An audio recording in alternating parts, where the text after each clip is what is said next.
All right, welcome friends. So we are building up to exit polls, which we can show to you only after 6:30 p.m. for Haryana and Jammu and Kashmir. What a campaign it has been, particularly in Jammu and Kashmir. The first election after 10 years, first election after abrogation of Article 370. Massive campaign, massive participation, a victory of democracy already, irrespective of the result. And then, of course, Haryana, as they say, welcome to Haryana, Doodh Dahi Ka Khana, from wrestlers to farmers to huddas to chotalas. It's been a story to be told, which we will tell you through the exit polls. Niranjan joins me in the studios. I think, Abhishek, while all channels will be excited to show the exit polls, I think everyone will also be looking at it with a bit of skepticism, especially given what happened in the 2024 elections. Nobody will want to stick their neck out and say that this is the number. But we, of course, we have an indication, we have different polls. Just to tell our viewers, today on Republic, we will have 2 or 3 polls with us. And these are polls conducted by independent organizations. We have the Matrice poll on Haryana, Abhishek, that's one of the polls we have. And we have Gulistan News. Gulistan is one of the popular television news channels based in Jammu and Kashmir. And they're a very renowned organization. And we have their exit poll. They've conducted an exit poll on the ground. So we will be getting those numbers as well, specifically for Jammu and Kashmir. And then we have PMARC, exit poll for Haryana. Now, of course,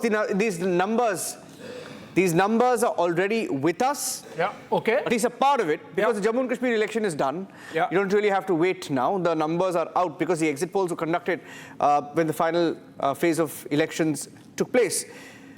So those are the 3 polls. We'll put them out in just a short while from now. But before that, all eyes on Haryana. I think that's the question that many of our audiences were asking. Who's winning Haryana?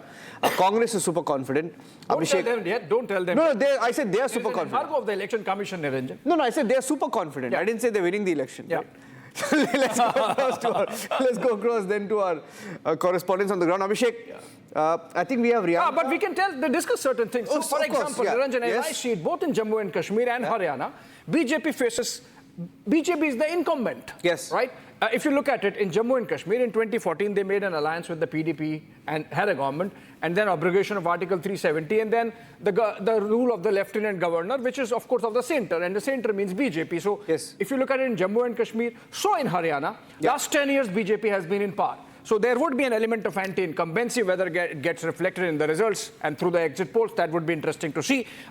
Then there are local factors in Haryana with the Congress party, the Huddas, really wanting to come back to power, and they have really been focused on this campaign over the last few years. And the Congress High Command, the Gandhis, have really backed the Huddas. And so in Jammu and Kashmir, the National Conference, because PDP, again, as an ally of the BJP from 2014 to 2017-18, they would have anti-incumbency. So the National Conference looking at the possibility of, whether they can really have the numbers to cobble together a majority, if not on their own. Yes. Interesting statistics, and it's interesting analysis that we are going to discuss, Niranjan, over the next couple of hours.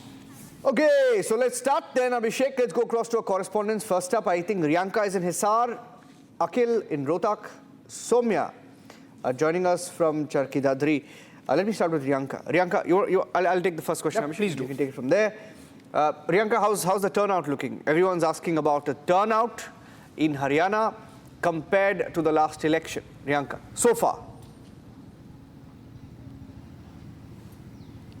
That's right. We have the numbers up till 5 p.m. It is 61% in all over Haryana. That is the voter turnout. 61% is what is being recorded until 5 p.m. Now, I'm in Hisar city, and Hisar is almost reporting 64.16%. We will be getting the final numbers in an hour, but for 5 p.m. 64.16. It seems like furthermore it will be crossing around 70 to 74%, and that could be a good number. This was the number similar on the lines during the last elections as well. During the start of the day, when we were reporting at 7 a.m., we saw there were a huge line of people who had already come in here to cast their vote. They were quite enthusiastic. Even now, like around 5 minutes before the doors were closed, there were a slew of people who had come in to cast their vote. They are in fact, going ahead and following their rights to vote and being in this democracy. They have also come out and spoken regarding the several issues that they have voted for, starting from local issues, be it roads, be it water issue or women's safety. That were the major pulse that I got from the people who had come here to vote in Hisar. Also, the fact that the independent candidate, Savitri Jindal, who was in fact with the Congress party earlier, then she moved out to the Bharatiya Janata Party, was denied a ticket, then decided to fight this very prestigious battle from Hisar independently. She is getting a lot of support from the people here, and that is what I could gather from the ground. On the other hand, the BJP's candidate, Dr. Kamal Gupta, who is already the MLA from Hisar, and We lost the line there, I believe. We'll go to other reporters. We have Soumya from Charki Dadri, and we also have Akhil from Rohtak. Let's go to Akhil first. And Akhil, you are in Rohtak, you know, the bastion of the Huddas. Tell us exactly from where in Rohtak you are reporting, and what's been the voting like?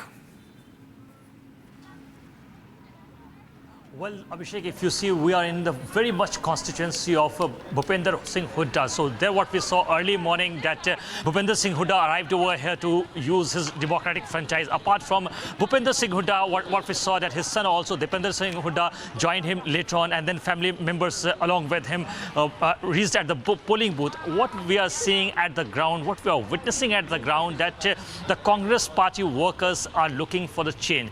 But if you talk about the BJP is looking for the development. They have throughout the campaign they have opposed this idea of development, and the Congress party leaders have been constantly demanding for change, because they have been eyeing for this for this election. Because if you see, for the last 2 terms, BJP was in the power. If you talk about just 2019 election, what happened in 2019 election, BJP was the single largest party. BJP has got 40 seats, and there were just 6 seats less than the majority marks. And then what happened in the post-poll alliance, they joined hand with the JJP, and then Dushyant Chautala was made the deputy CM. And then later on, what we saw that in 2024, earlier this year, then there was the breakdown between both the parties, and when Mr. Saini was inducted as a chief minister, then the JJP took a different path. Akhil. And then after that, we saw in that yes. Akhil, also tell us, what was the body language like of Bhupender Singh Hooda in the morning when he came for voting, if you were there? In Gadi Sapla.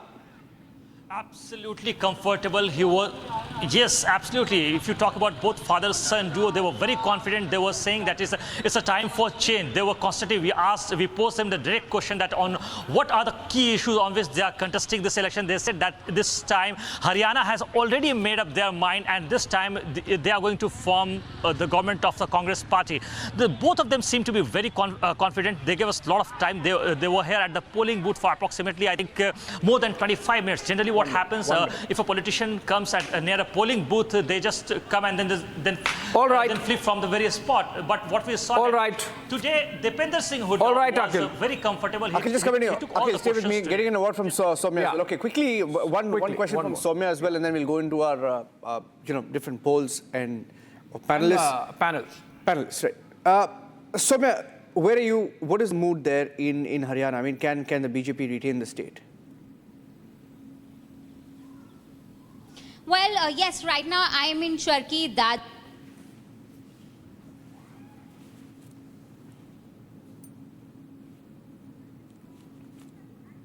From Julana, given the ticket by Congress, the people here had a very positive attitude towards Vinesh Fogart here, saying that she is the daughter of this village. They have shown their trust in her, saying that they are sure that she will be elected and she will work for the welfare of women, irrespective of the fact that she has been given the seat from Julana. She'll work for the welfare of women of Haryana.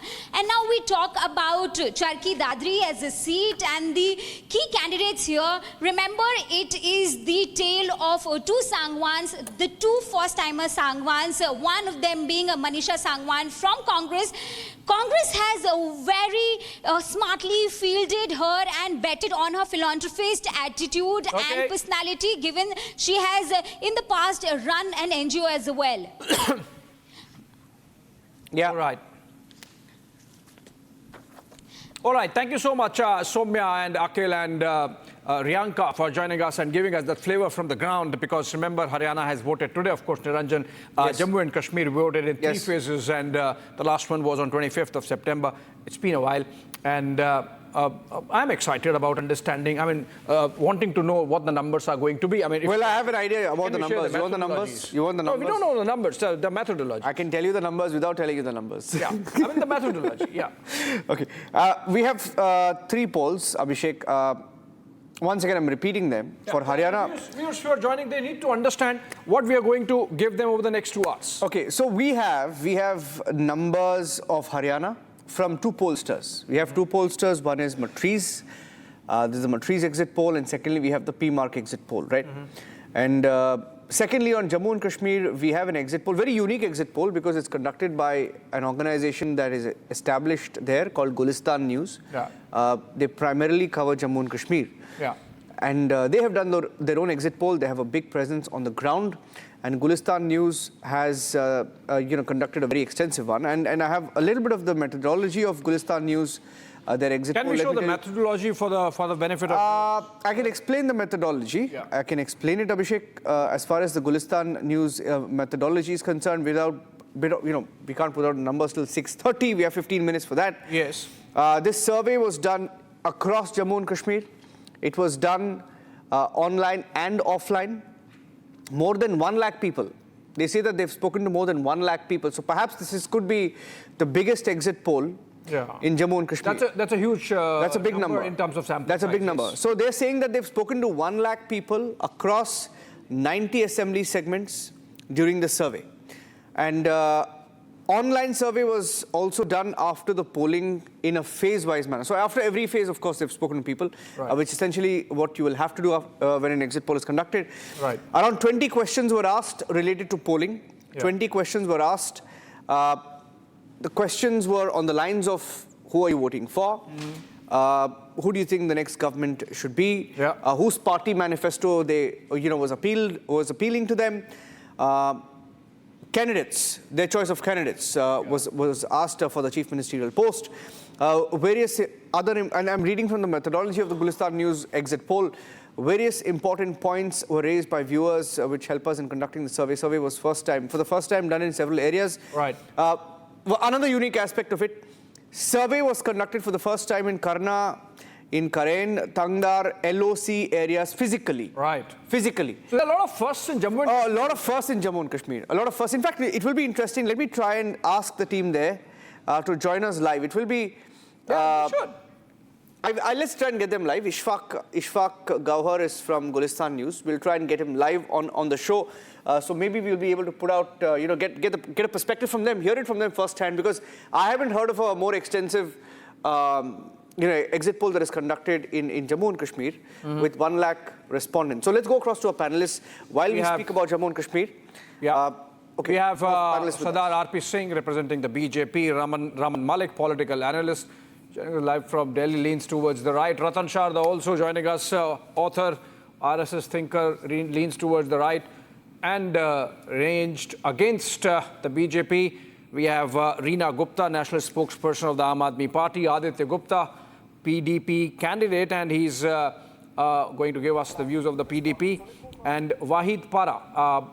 I can't see Wahid Para yet, but maybe I can begin with Reena Gupta first, national spokesperson of the Aam Aadmi Party. Reena Gupta, how much of your stakes in Haryana, given the fact that it is the first time you have contested, the alliance came undone, it's not the Indi alliance in Haryana, Congress versus AAP, as much as Congress versus BJP. I think some audio issue there with Reena Gupta. So can I begin with Aditya, then Aditya Gupta of the PDP. Aditya, as much for the BJP, there is an anti-incumbency against the PDP also in Jammu and Kashmir. How do you see it? No, I don't think there's an anti-incumbency as far as PDP is concerned. The the issue has been post abrogation, which has and the person and the organization or the party that has been running it has been the BJP. The anti-incumbency has been against the BJP completely, and this election has been fought in both regions on different agenda, different issues. In Jammu, the issue was with regard to unemployment. The issue was with regard to new reservation policy. The drugs was one of the major issue, and the mafia raj. So that was the issues on which Jammu fought. The elections in Jammu was contested. Okay. In Kashmir, it was the elections as it is was taken as a referendum against the acts of the central government and the BJP as far as the 5th of August 2019 is concerned. These were two different zones on which the elections took place. Okay. As a matter of fact, on your program, I'll make it very clear. You are going to guess about, you are going to discuss the government formations and the numbers. I'll make it very clear to you here that there is going to be no secular government without PDP as Jammu and Kashmir. Okay, can I ask you a straight question? So thinking that BJP will have any kind of issue, any kind of stake in the government, I will tell you that they have lost the ground miserably as far as Jammu is concerned, because Jammu felt betrayed as the lines of division were created between Jammu and Kashmir on saying that the Kashmir has always eaten up the share of Jammu, and on those lines 2014 elections were contested by BJP. Aditya, can I ask you a question? Yeah, sure. Yeah, Aditya, I have the poll in front of me, okay? And I'm not going to put out the details of the poll because I can't do that as per the Election Commission norms until 6:30 p.m., right? But the numbers are very, very interesting. Now, I want to ask you a question on whether there is a possibility of you joining hands with the BJP. Is that an option at all as of this minute? The Jammu and Kashmir will have a secular government, and that secular government will not be formed without PDP. We all know when I say secular, what is the standing as far as BJP is concerned. Then are you suggesting that you are going to very happily align with the National Conference? I told you, National Conference and Congress in any case will not be in a position to form the government unless they have PDP. And PDP will support them because it was a fight of ideologies. We support the Gandhian ideology and BJP is from the Godse ideology. So there's a difference of ideology. There's no point of aligning. Then are you suggesting that you're going to align with Engineer Rashid, Aditya? Oh, yeah. If you have the ground reporting, Engineer Rashid is more aligned with BJP rather than coming to our side.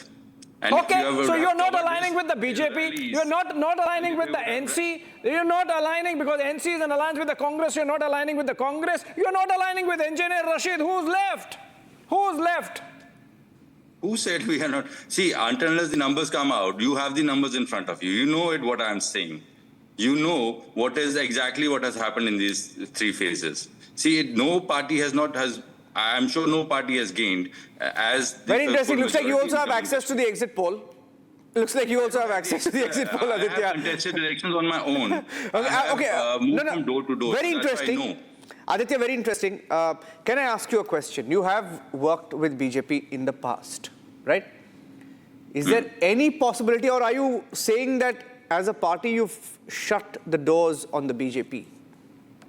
As of now, there's no point of joining hands with BJP because if you remember the famous Russian anecdote, the scorpion and the frog story, BJP is the scorpion here. You can't trust them second time. Is that what the leadership feels in your party? I just said it. Okay, but is that the view of Mehbooba Mufti? You can ask her directly. What about the reports of the NC and the BJP in talks in Pahalgam, etc.? Aditya? I don't see if the reports, then it should have been on record. The National Conference has denied it. We take it that if Farooq Sahib has said that there's nothing, then I take it on his face that a 90-year-old politician with that much of dignity will not lie on live. Well, you know how it works in politics, but I'm told Reena Gupta is back, her audio is back. So Reena, we had lost your audio there when I asked the question. And the question that I wanted answered from you is that, like Aditya says about the PDP in Kashmir, is Aam Aadmi Party going to be the kingmaker in Haryana in any manner?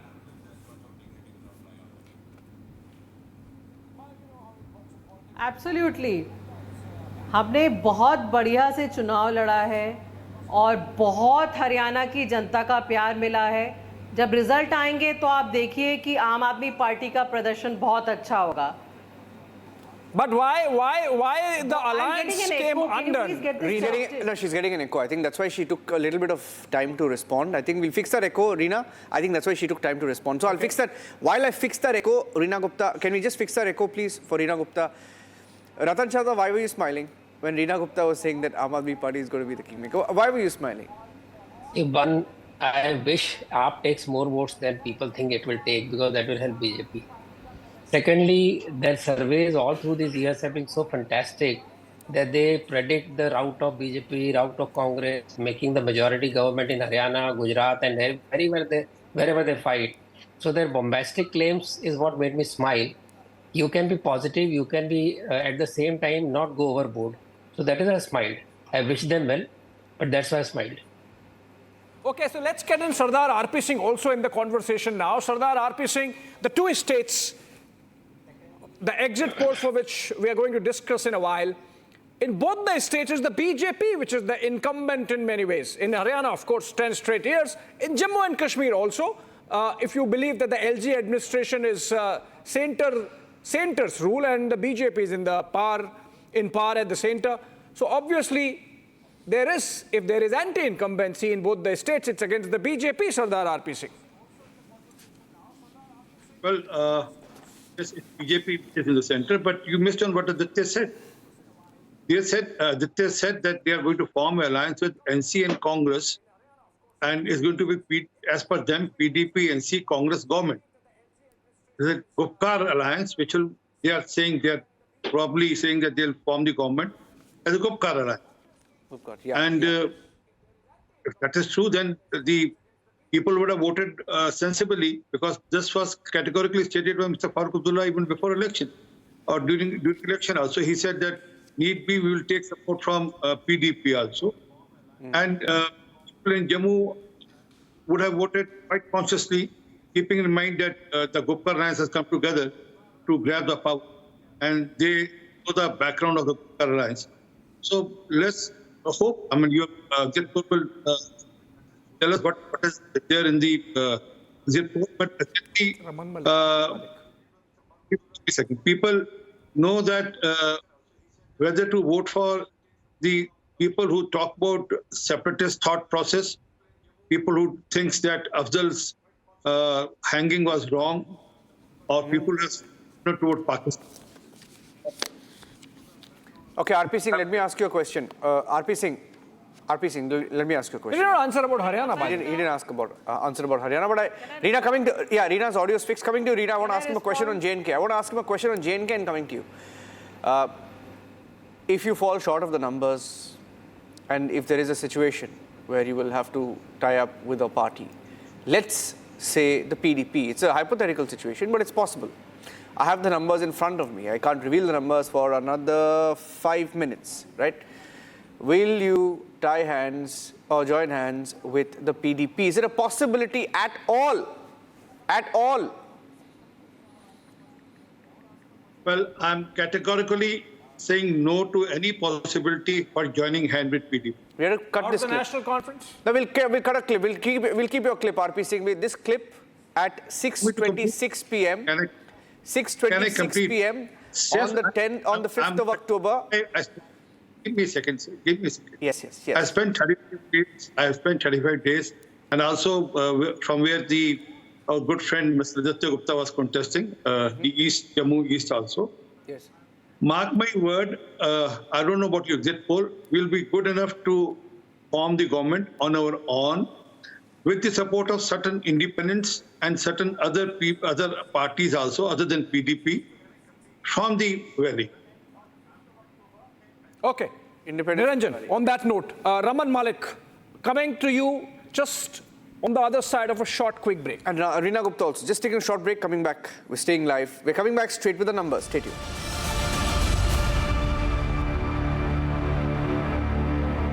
I think we can put out the numbers, Abhishek. Abhishek, can I give the numbers? Abhishek, लगा दिया. नहीं, लगाया नहीं. ये कौन सा है number? ये हरियाणा का number है. 2019 का number है. लगा दे. Okay, let's put it out. 631. We're putting out the numbers. the prediction. Okay, the numbers are on the screen right now, Abhishek. Yeah. The numbers are on the screen. This is the Matri's projection for Haryana. Matri's projecting that the BJP could get 18 to 24 seats. Okay. I'll repeat that, 18 to 24. Congress, 55 to 62. Oh, clean sweep there for the Congress party. And the Hoodas. JJP, 0 to 3. INLD, 3 to 6. Independents, 2 to 5. Projecting Congress forming the government in Haryana. Abhishek. Yeah, I mean, it's clear. I mean, Niranjan, what's there to debate then if these are the numbers? This is, of course, Matri's, right? But these are Matri's. These are the Matri's. So we still have one more poll to share. And who would want to get in on this? Should we put the PMARC poll also out? Please do that.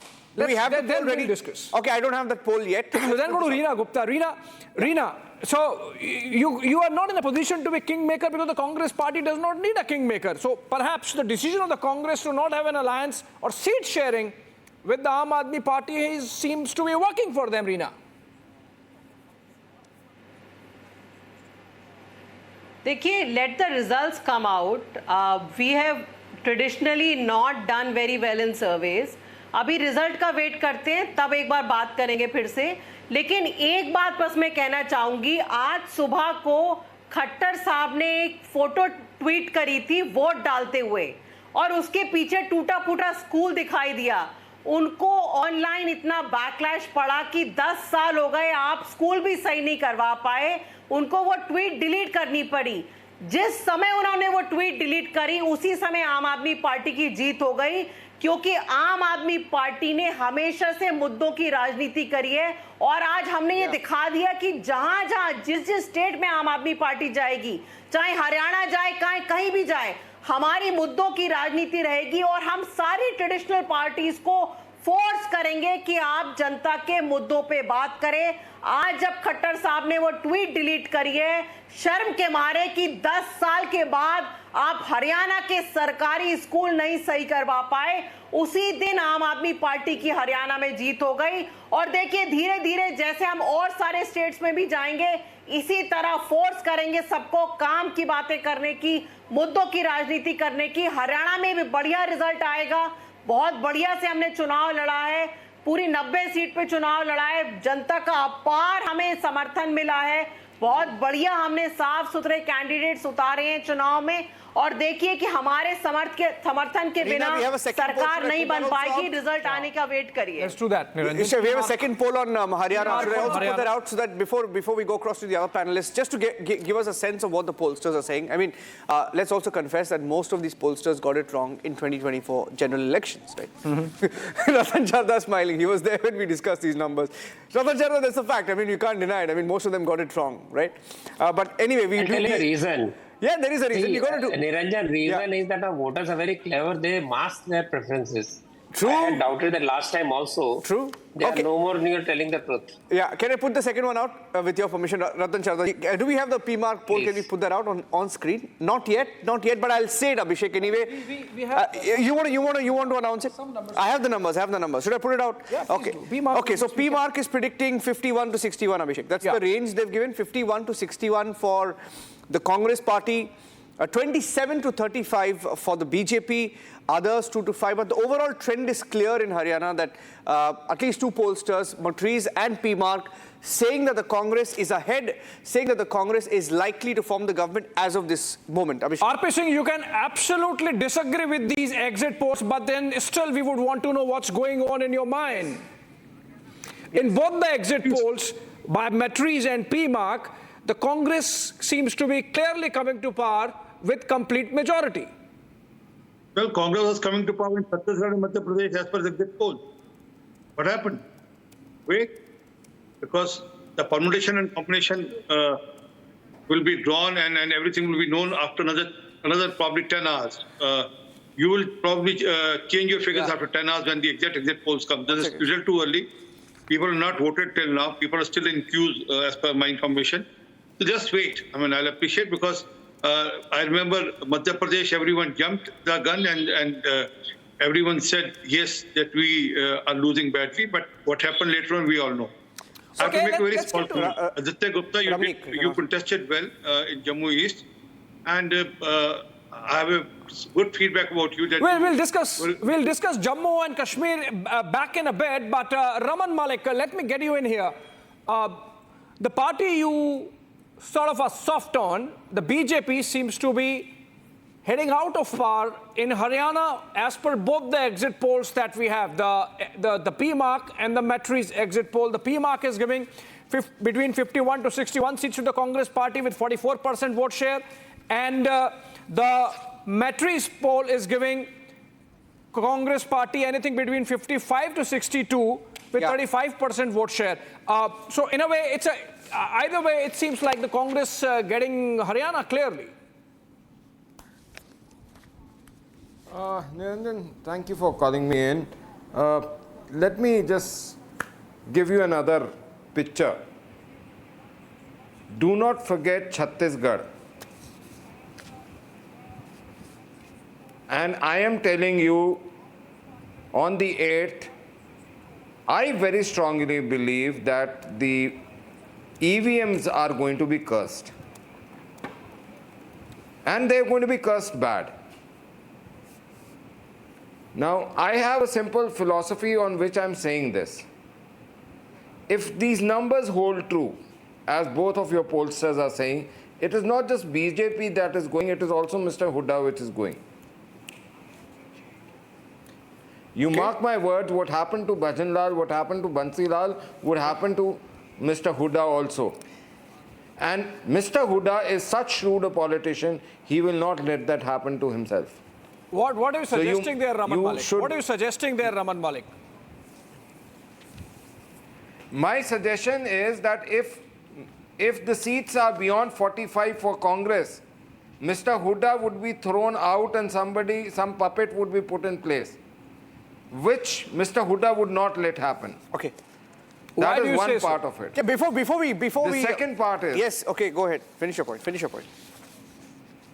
The second part is that this voting percentage suggests that all five, please understand, or rather I should say 6, all 6 people are fighting the elections very hard. Not just the BJP, Congress, the Aam Aadmi Party also has put in a lot of effort. I have seen that on the ground. The people have put in effort. The INLD has put in a lot of effort. The JJP combination has put in a lot of effort. And certain strong individuals who are fighting independence and put in very, very strong effort. Now, if I look into all of that, it is going to be almost a 5 to 6 corner. Now, how much percentage who takes is going to be another equation which comes out. And believe me, Mr. Hooda's exuberance and Congress exuberance has this time made it 1 versus 35 in Haryana. This 16 loud seats will not be able to overpower the rest of the seats of the 90 seats. You know, out of 90, if you take out the 16 odd seats, you are talking about 74 seats. Raman Malik, before we get into the postmortem of Haryana, can I quickly put out the Jammu and Kashmir numbers, because a lot of our viewers texting saying, asking us for the numbers. And the reason why we are excited about the Jammu and Kashmir numbers is because we have Gulistan news. Aditya Gupta will know Gulistan is very, very popular. It's got a huge following in Jammu and Kashmir. And they've done a survey. It's a hung assembly in Jammu and Kashmir. Hung assembly. And they have 1 lakh respondents, Abhishek, 1 lakh respondents. They've gone to Tangdar, LOC, remote areas and done it physically is what they have said their methodology is. Do you want to put the numbers out, or should I put the numbers out? We'll put the numbers out, but yes, interesting that the Aam Aadmi Party, which is effectively drawing a blank in Haryana, gets perhaps 1 seat somewhere in Jammu and Kashmir. That's interesting. That's the projection. That's the projection. Okay, PDP. Should I put it out? Get the numbers out. Okay, National Conference, according to the Gulistan News exit poll, National Conference on its own could get 28 to 30 seats. These are not alliances, these are individual parties, right? Yeah. Gulistan saying National Conference could get 28 to 30 seats on its own. PDP 5 to 7 is the projection. Congress 3 to 6 is the projection. BJP 28 to 30 is the projection. So it's a tie between the BJP and the NC. Yes, Aam Aadmi Party these are, I mean, others. Aam Aadmi Party, someone's projecting that they're ahead in 1 seat. Apni Party 1 to 2, AIP 1 to 2, CPM 0 to 1, JKPC 0 to 2, others 5 to 9, independents that perhaps the BJP is banking on. Yeah. But you want to get Aditya on it? Aditya. We'll go to Aditya, but we also have Kavinder Gupta of the BJP So joining let's us live, in fact. Kavinder, coming to you, also to Reena, because Aam Aadmi Party seems to be doing very well in Jammu and Kashmir, getting 1 seat, opening their account. Kavinder Gupta. That's Arawat there. He's with Kavinder Gupta. Arawat, that's Arawat. Arawat is with Kavinder. Okay, Kavinder Gupta ko dikhaiye frame pe Arawat. With Arawat, and Arawat, he's our correspondent there. Arawat, can you let us speak to Mr. Kavinder Gupta? And in fact, ask him that the BJP seems to be in a tie, doing well, 28 to 30 seats possibly. Most of them in the Jammu region, obviously. There is a clear region divide in the numbers. The BJP getting 28 to 30 seats in Jammu, NC getting 28 to 30 seats in the valley. How's the government going to be formed in Jammu and Kashmir is the question, Arawat, you should be asking Mr. Gupta. या absolutely अभिषेक, आप मुझे सबसे पहले आप मुझे बताइए कैसे आप एग्जिट पोल्स आ गए हैं बाहर, कैसे बीजेपी को आप देखते हैं, कितने सीट्स जो हैं बीजेपी लेगी? देखिए, भारतीय जनता पार्टी सबसे बड़ा दल बनेगा। जम्मू में जितनी भी हमने 43 सीट्स पर लड़ रहे हैं, अधिकांश सीटों पर हम जीतेंगे। तो कुल मिलाकर के इस बार कश्मीर में भी हमारा खाता खुलेगा। तो हमें विश्वास है कि सरकार बनाने में सबसे बड़ी पार्टी का रोल हम ही अदा करेंगे। ओवरऑल अगर फिगर्स की बात करें, कितना आप एक्सपेक्ट कर रहे हैं, कितने सीट्स जो हैं बीजेपी को आ सकती है जम्मू कश्मीर? देखिए, मोर देन 35 टू 40 इस बीच में भारतीय जनता पार्टी की सीट आएंगी। तो स्वाभाविक बात है कि जब इतनी सीट्स आएंगी तो कुछ एलाइज भी हमारे साथ जुड़ेंगे, तो उसी आधार पर हम सरकार बनाएंगे, ये तय है। और कोई भी पार्टी इतना बड़ा आंकड़ा लेकर के नहीं जीतेगी। कश्मीर में भी जिस प्रकार से नेशनल कॉन्फ्रेंस है या पीडीपी है, ये कहीं भी स्टैंड नहीं करेंगी। कांग्रेस का तो आधार जम्मू में भी ख़त्म है और वैली में भी ख़त्म है। तो कुल मिलाकर के जो पार्टी है वो भारतीय जनता पार्टी की सबसे बड़ी party. How do you see the numbers? National Conference getting 28 to 30, almost all of them in the valley. The BJP getting 28 to 30, all of them in Jammu. PDP getting anything between 5 to 7 seats. Aditya. Yeah, it looks very interesting as far as BJP is concerned, because to my calculation and to my understanding, the seats which have been, I think they must have given seats to BJP in Kashmir also, and they might have incorporated the engineer Rashid factor, engineer Rashid seats also. But important question will be if the BJP I don't think will get 28 to 31. Number two, I do not. These numbers are not are a little too far from the reality, because there are certain factors which have not been highlighted here. Like what? Like what, Aditya? Because if you look at the Lok Sabha numbers, and if you look at them assembly constituency wise, the BJP did get 29 seats in the Lok Sabha elections. If you, as I said, look at the Jammu and Kashmir Lok Sabha results assembly constituency wise. So I mean, it's a reasonable extrapolation, 28 to 30 seats for the BJP. You're saying the BJP should have got some seats in the valley. That's why I'm saying. No. See, there's very simple. In parliament elections, the Jammu division did vote on the name of Modi. There's no denial to that. But in this elections, BJP was questioned as far as their selection of candidature is concerned. The candidates did not campaign on their own name. They tried to campaign again on Mr. Modi's name, which was not accepted. In larger areas, Mr. Singh here will agree, with larger areas, because see, this is MLA election and people of Jammu and Kashmir more or less understand the fact that see, MLA is the representation, is a direct representation. And especially after 6 years of LG rule, the disconnect of population with their own nominees has been writ large, and the people voted for that. The question of with regard to the candidate's ability and candidate's stature was there as far as Jammu is concerned. Number two, this time in polling for the first time, the Jammu voter has been absolutely silent. There were absolutely no buzz as far as electoral polling stations were concerned. There have been absolute silence. So that is why I have my own caveat as far as BJP number is concerned, because what numbers they are incorporating. Also, to my understanding, must be including those seats from the Chenab Valley, which they have lost because of the smaller incidents, because of the incident that they tried to aggravate during the polling. And as far as it also includes those posts in the rural areas of Jammu, which they think I have voted for them in the name of religion, but were basically voting in the name of smart meters and unemployment and trucks. Okay, Sardar RP Singh, are you satisfied with these numbers? I think BJP would be happy because this is the max you can get actually if the entire focus is on Jammu region so far as BJP is concerned. You are not getting anything in the valley. And that should actually be a matter of concern. Well, you cut me short earlier. I was saying that Aditya Gupta contested election very well in Jammu East, and as per my assessment, probably he's doing better than the Congress candidate there this time.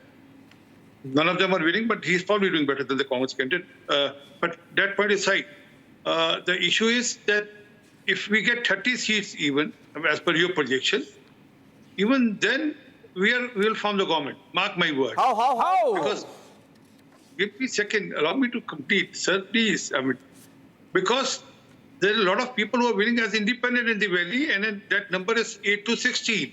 And also, so you need when you say that 5. Sir, 8 to 16, and then mark my word, Aam Aadmi Party is not going to open its account at all. I mean, there's some mistake in your Gulistan survey. There's no way Aam Aadmi Party is winning any single seat in Valley. They are nowhere in the scene at all. But coming to again, there are a lot of independents who are winning, and then there are a lot of rebels within the NC and PDP also who are winning. Oh, you're rebels within NC. Are you going to break NC/PDP? Did you just give away your strategy there? I said there are a lot of rebels within PDP and NC also who were not even takers, who contested against the party against the party candidates. Right. And so, there is already Is that trouble the reason with why you are NC being party so also. indulgent and soft on Aditya, Sardar RP Singh? You're saying he's doing very well. Yes, I was there in Valley. I was there in Jammu. I went to Valley also, but I was basically stationed in Jammu. And I was seeing his campaign. As per me, he was doing better than the Congress candidate. but I have a question. Ratan Sharda, you're an observer. The BJP has worked with the PDP. Halfway mark is 45. Halfway mark is 45. These are very interesting numbers because the Congress, whatever the Congress wins, will be a part of the alliance. It will add up to the national conference's number, right? They will seem closer to the halfway mark. If the BJP has to even come to the halfway mark, they will perhaps need support of a smaller party, like the PDP, who they have in the past worked with. And secondly, they will need independence. Like, I don't know whether they can work with Rashid Engineer. Can they work with Rashid Engineer? The BJP? Yeah. I'm sure they can. Ask Sardar RP Singh. Are you sure? He's an engineer. He can engineer it. No, okay, they can engineer. They like engineers. Okay, they like to engineer. He's engineer. Rashid engineer is yeah, engineer. of course. I'm trying to say, I'm saying they will engineer a coalition. I don't know. I mean, again, we are discussing exit polls, Niranjan. But I think. But I want to know whether election is the election of kingmakers. It's an election of kingmakers. Abhishek, the reason why Iltija Mufti says they're going to be kingmakers, as of course Aditya said. But Aditya also says they're going to be kingmakers in Haryana. Yes. Dushyant Chautala would say that JJP would be the kingmakers. Yes. Right. So it's an election of kingmakers this time. So BJP, of course, would say, we are getting 28, 30, we are going to be kingmakers, plus we are in power in Delhi. Yes, okay. But I want to ask you, Abhishek, because you follow the BJP closely, you understand the PMO, you understand the workings of this setup, right? So will they be open to an alliance again with the PDP if it comes to it? If you just look at the campaign of the BJP, Niranjan, and they have been very vocal about the fact that they want a Hindu chief minister for Jammu and Kashmir. They want to come back to power in J&K. And so obviously, and the fact that the BJP and Delhi has effectively pushed for having multiple options insofar as the electorate of Jammu and Kashmir is concerned. The first time it's not just a choice between NC and the PDP in the valley and the Congress and the BJP in Jammu. It is about Engineer Rashid. We were discussing the Awami AIP. Yes. Then we have the Apni Party, JKAP. We have the DPAP. By the way, DPAP maybe in the others. Then there is the there is Aam Aadmi Party. I mean, they're showing that they might get something in Jammu and Kashmir. There is People's Conference. So obviously, the multiplicity of choice is a first in Jammu and Kashmir. I think Ratan Sharda wants to get in. Ratan Sharda, you have something to say. Abhishek, what you say is right. This the people who talk of secularism is actually a misnomer, because by secularism they mean Muslim parties. So any party which is not pro-Muslim becomes communal. That is right there from 1947. Coming to Jammu Kashmir alliances, it's an open season. There is no ideology. Point is who can give a better government. The trend in Jammu Kashmir since 1947 has been to get a government which is closer to the central government. You can see the history. If we go by that, and there are so many smaller groups, it is much more easier for BJP to get those smaller groups and form a government. Whether they are engineer, whichever party, that's a different issue. See, the reason for getting PDP was that there was no government being made. And because of that, they finally made a government. That's the first time, which people don't realize, that a national party, a party from Jammu got a foothold in the governance where they could find out what's happening. And based on what's happening there, they could then control PDP, get PDP dismissed, also get those people arrested for their anti-national activities. So having said that, as I said, it's an open season. People want a government, and more the splintering, better for BJP as far as I can say as of today. Okay, Aditya. Ratan Sharda says that by default in Jammu and Kashmir, secular means Muslim parties, communal means BJP. Is that the definition which is going to guide the government formation going by these exit polls? It won't. It won't. I am saying that won't work when finally the government is made. See, I'll answer it very straight. The tragedy with the country is that anytime you talk about secular, the word Muslim gets attached to it. See, it's really sorry. I do not. So the contrary is also true in politics. That the moment you talk communal, it becomes BJP by default. Correct. I mean, and then you have to take a side. You tell me one party. Since 1947, Mr. Gupta, you may be new to this, but from 47, it has always been when you say Sheikh Abdullah said, "I will not do anything till I get communal forces out." Which are the communal forces who wanted Jammu Kashmir merger with the mainland Bharat while they were being coaxed to remain independent? That is what is happening all this time. So tell me, how can you become communal when you're tying with PDP? So BJP tied with BJP. Who became communal, PDP or BJP? So let us not jump gun, and let us not go by the very routine and cliche definition. So let us think of government, and let us not be very cliche about so-called secularism, so-called communalism. These are all bogus definitions which have lost meaning, especially in Kashmir, where the majority of the smaller Kashmir with lesser votes control Jammu, control the governance, and therefore Jammu, at least you should know that. Okay, Aditya. No, I'll answer. See, my friend Mr. Singh is there. If he was talking about my campaign, I'll answer you straight away.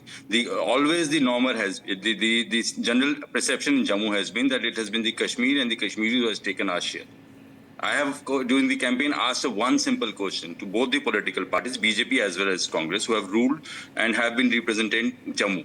What stopped you from, as an MLA, to getting your share from the government? When you failed, you named the other side, not without mentioning that you have failed in getting your mandate worth. If you are standing for the people, you raise up their issues. The question has been that once you fail, both the central parties failed. The entire game was against Jammu. The entire game was against BJP. You both have been failed. No, listen to this, sir. You said that Jammu and Kashmir have been divided. I am giving you the answer from the Jammu's perspective only. See, you all have been thumping your chest, be it BJP or Congress, when G20 took place in Kashmir. And it was a tourism G20. Wasn't the Jammu supposed to be given a cheer? That was the issue this time in elections in Jammu and Kashmir, in Jammu especially. That's why I'm questioning the numbers that you are saying, because you're relying on a sentiment that Jammu, being a Hindu-dominated position, will vote this time, obviously, for BJP. That is why I said. So that is not this time. The number would have been higher. If they had voted for BJP, the number of BJP would have been higher. It is a very poor number according to me. No, sir, you are highly mistaken about that, because this is your figure is coming based on that only. You are not counting the population, the areas of Pir Panjal and Chenab Valley in it. If you are counting that, that also I specifically said you are counting Chenab Valley in this, because that is a place which has considerable number of Hindu population. That's why I'm questioning it. You have divided Jammu based on the fact that Jammu, being a Hindu populated area, will vote for sure for BJP. For the record, I'll tell you, BJP was voted for the first time in power in Jammu in 2008. The reason No, I have to question Aditya here, Ratan Sharda. Ratan Sharda, I have to question Aditya here. Aditya, in fact, what you seem to be suggesting is you are actually pushing the communal divide even further. You are saying that the communal divide is not just between Jammu and Kashmir, it's there in some parts of Jammu as well.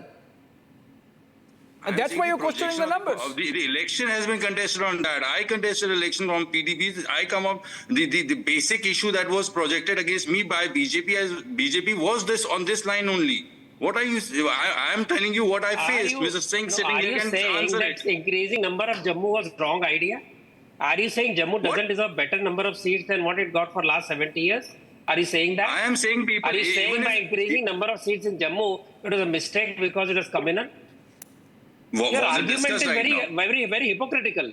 The number of seats in Jammu are increased because by population, my argument was very simple. Better seats. My argument was based on the fact that you cannot obviously take that seat, since Jammu happens to be a Hindu-dominated population area, so it will vote for BJP. I'm saying this time... That's not the issue. Issue is you're questioning seats increase by adding more areas to Jammu. This time. You are arguing the very fact that Jammu with larger population is not getting its due. Okay. That is the issue. Okay. So do you have the data from, is there a census since 2011 that you're saying Jammu has larger population? No, I think Aditya, are you questioning the delimitation commission now? You did not question the delimitation commission when it was there and when the election commission had sought views? I did not. Who said? Did I question the delimitation? Did I say even once? You can check on record. There is no census. He is the one who brought it up. I did not talk about it. I said the perception as far as Jammu data numbers is based on the fact that it is a Hindu populated area, so it has been voting, it will vote for BJP. Now he is talking Hindu Muslim. I am talking for the first time BJP got double figure MLAs in Jammu. Okay, so you see, number one, Aditya, I should clarify that we are not going by perception that Jammu is Hindu. So let's give BJP these many seats and Valley is Muslim. So let's give these many seats to the NC. It's not that. This is based on answers. This is there is some maths to it when Niranjan explained. Obviously, exit polls can be off the mark, way off the mark. In fact. These days, I mean, when you say methodology, Abhishek, we should begin by saying the biggest methodology is, please, if these polls go wrong, don't put a gun to our head, Methodologies, polls can go wrong. Before we go slip into a break, quick last comment from Reena Gupta. Reena, because we would be shifting the panel. Reena, last comments. Haryana, you still believe you were going to be a kingmaker and one seat in Jammu and Kashmir. Where are you getting one seat from? I still believe that we are going to be kingmaker in Haryana because of the campaign that we carried out in Haryana. And whoever comes to power, we will make sure that what we promise to the people of Haryana, वो हम उनको दिलवा के रहेंगे. जहाँ तक Jammu and Kashmir का सवाल है, वहाँ पे भी हमारा प्रदर्शन बढ़ा रहेगा. Raman Malik wants to come in. Quickly, Raman Malik. कुछ seats आनी चाहिए. Okay, let me just sum it up in Haryana. You have a six-corner fight in most of the seats because there's going to be everybody fighting elections for do and die method. And there's a low voting percent.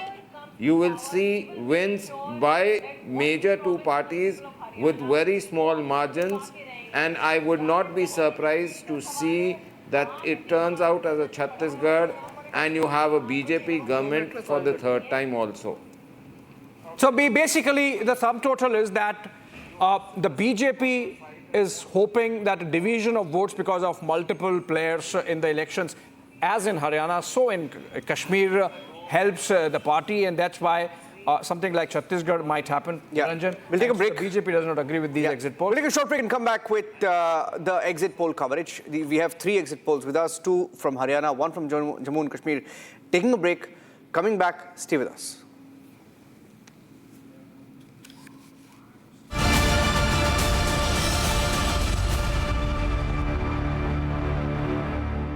Welcome back. You're watching the exit poll coverage here on Republic TV. We have 3 exit polls with us today here on Republic TV. from Haryana.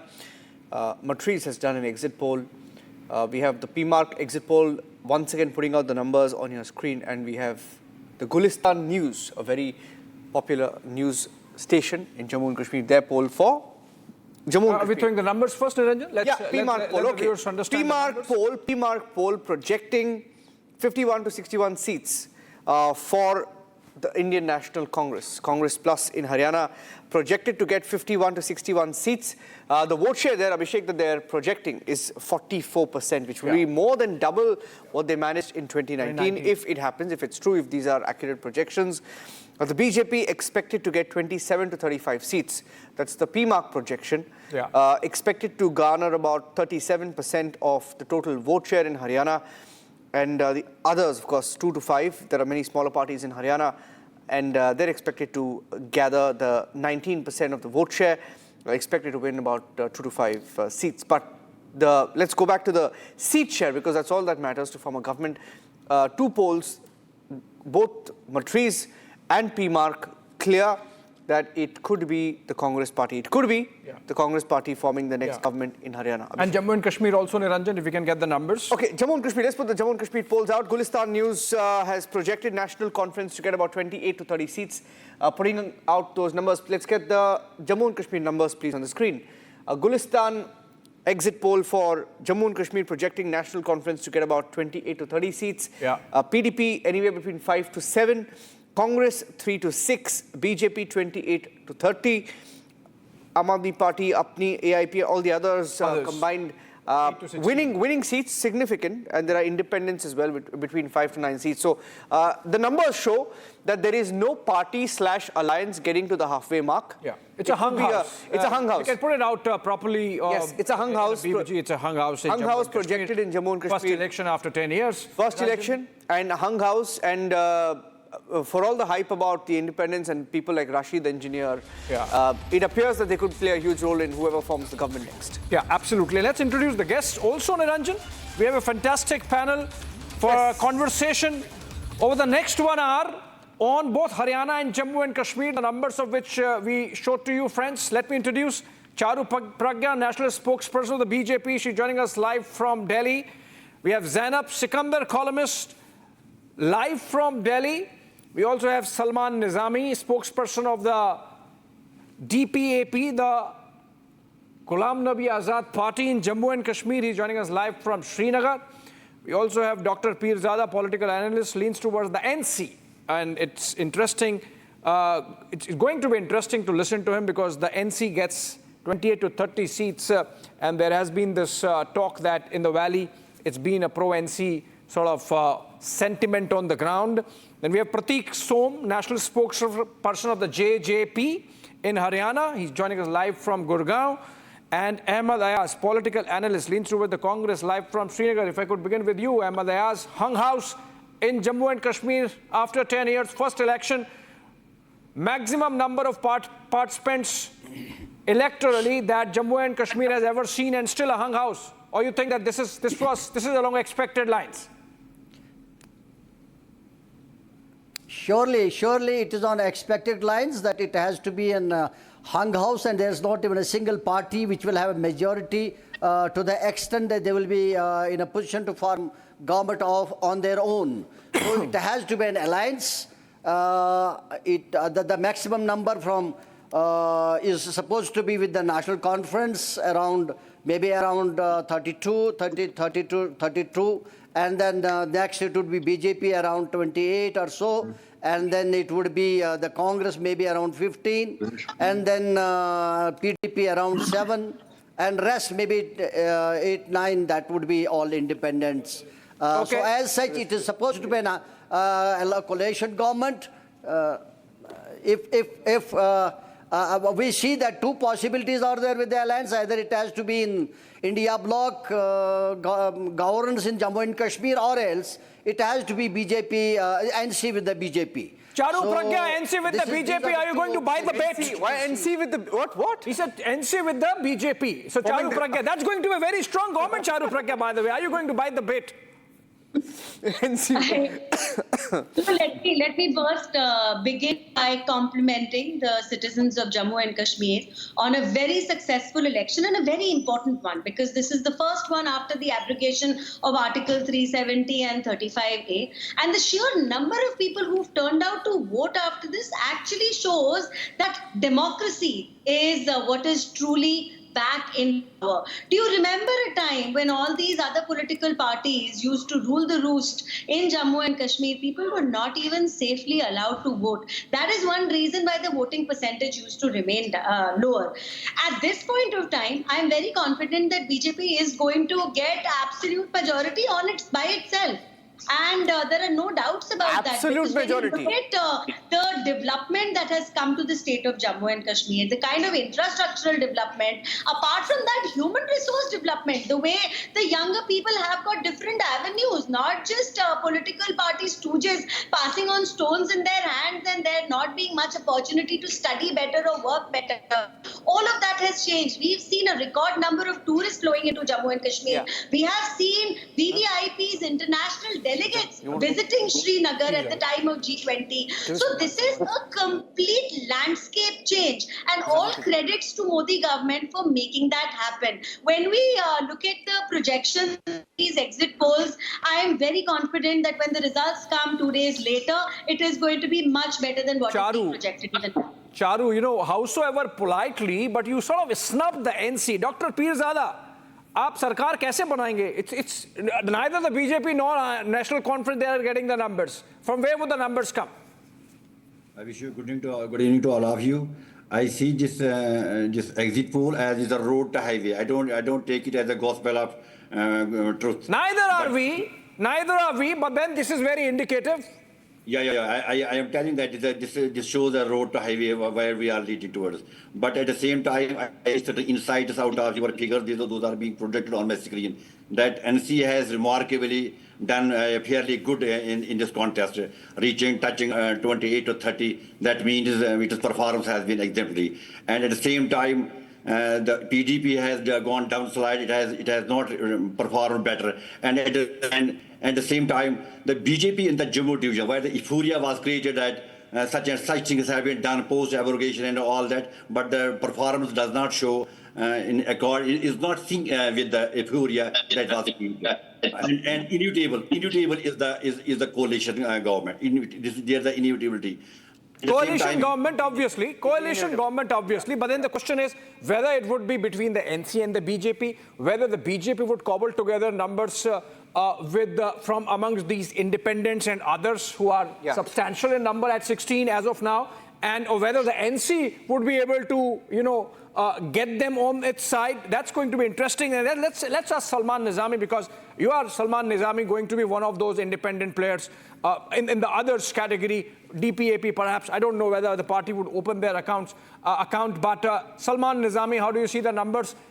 If you had a choice, whom would you align with, NC or the BJP? Well, that would be decided after the results, but I see no difference in the exit poll because no doubt BJP has performed well in Jammu province because Rahul Gandhi and the Gandhi family has failed to campaign in Jammu. It was really shocking because this was one of the reasons why we left the Congress, because they were not serious to win the elections, as what Ghulam Nabi Azad said when he resigned from the Congress.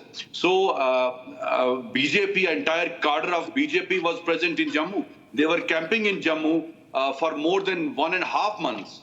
But Rahul Gandhi only did one rally in Jammu, and Sonia Gandhi totally skipped the whole campaign of Jammu and Kashmir. So they were not serious, and it helped BJP.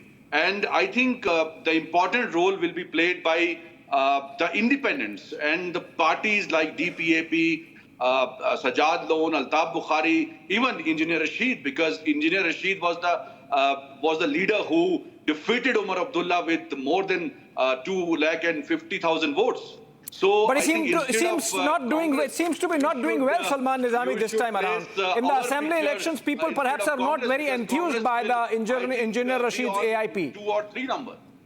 At number 2 or 3. One second. Salman, let me ask him a question, Abhishek. Salman Nizami has spent a lot of his years in the Congress party. He's been working with the Congress. He recently joined Ghulam Nabi Azad's party. I want to ask him a question. You know how the Congress functions, and you perhaps also have knowledge about how the National Conference functions, right? Now, I just heard a panelist here who had a very interesting perspective that he won't be surprised if Omar Abdullah ties up with the BJP. Now, I don't know whether that's possible, but it's being speculated, right? And PDP, they will lose their vote share further. Who do you think the BJP will open its lines with? Independents, of course, they will open their lines with. And apart from that, mainstream, NC or PDP, which is a easier alliance for the BJP? Well, both National Conference and PDP had formed government with BJP. Even Omar Abdullah was the Union Minister of BJP.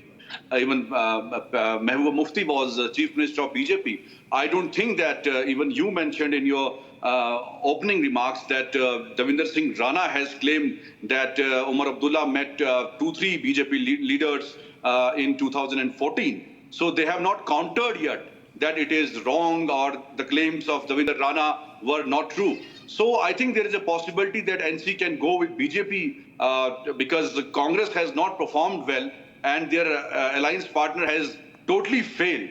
So that's why I have experience of more than 15 years of working with Rahul Gandhi. He is, I think, India's one of the most non-serious person and politician because I have worked with him. So when this important election, after 10 years, you are going to fight the elections and you are only addressing one single rally in entire J&K, in entire Jammu province. That shows the seriousness of Congress. That shows the seriousness of Rahul Gandhi. So here you have showed 3 to 6 numbers to Congress. It will, I think, decrease to 2 or 3 maximum. Ahmad Ayaz, you think that the Congress party was not serious and that is the reason why the Congress is not getting any numbers, not being of help to the NC with just 3 to 6 seats? That is one reason. And second, that the Congress does not have any cadre as such, as a strong cadre in Kashmir. Well, they have some base in Jammu, but since they don't have anything much in Kashmir, and as such, they won't be getting much from Kashmir, maybe accepting 2 to 3 seats at the most. And that being a reason. And also, that also is a fact that they have not been so serious about the campaigning. And then with the alliance in National Conference, their contest, their candidates were very limited in Kashmir. Okay. And of course, Jammu, they may be, so far as I'm concerned, maybe around 12 to 15, they must be getting altogether from Jammu, and then maybe 2 to 3 from Srinagar, Kashmir. Okay, I quickly just want to, for a moment, switch to Haryana because... It's echo. Charu, before you respond, if I can get in... Charu, if you want to make a point on Kashmir, quickly, yes. Okay, because I want to get in Prateek Sumit. Yeah, we'll go to Haryana after that. Charu. Yes, very quickly, because these observations are being made about Rahul Gandhi and his involvement in elections. So whether it is Jammu and Kashmir or it is Haryana, one thing remains clear. One, the Gandhi siblings are not consistent. If they are campaigning for one election, the next one they prefer to sit out. Second, if you see the results of Congress plus its alliance partners, the alliance always seems to perform better. Or Charu, just hold on for a second. Charu, just hold on for a second. We're getting a live soundbite of Bhupinder Singh Hooda because he's going to be under a lot of focus. Congress seems to be winning. Let's listen to him and come back on to discuss Haryana. Okay, just lost that. Okay, just lost that. Just lost the line. So still, let's move to Haryana because that's going to be the most discussed aspect of this election. Because the kind of clarity with which the people seem to have voted Niranjan going by the 2 exit polls, the Congress seems to be winning as per both exit polls projecting that Congress is way over the majority mark. I mean, they have a comfortable, they have an absolute majority in some polls. Let's get Zainab and Prateek. Okay, we go to Prateek. Because Prateek first. Yes, Prateek. Prateek, it seems that the JJP has not been able to hold on to its Jat vote bank. It has clearly gone to the Hoodas. perhaps, your number may be indicative of what is coming ahead, but I don't agree with that. If you'll see, numbers of exit polls in last elections in 2019, JP was given 1 seat. And we clearly made our mark as it was our debut, and we got our 10 MLAs. But as far as your question is concerned, that Jat has divided in Huddas and Chautalas, JJP. Well, I don't think that's true, because JJP has never been a Jat party. It has always been a party, first of all, supported by youth and then women. The kind of work which we have done and the promises which we made in our manifesto and during our ruling for 4 years, we fulfilled 90% of that, and that primarily focused on youth and women empowerment. So we don't want that we should be divided on caste, neither want a branding of any particular caste party. Okay. But whatever the results will be, we are very confident that we have held our ground. Our workers have worked more strongly. Our organization is built. And let's wait for next 2 days, and then we'll have a clear picture that what now we'll get. Okay, Prateek, so you are sort of, as it so happens, when you're campaigning, you want to talk about the community and the caste, and, you talk about vote banks.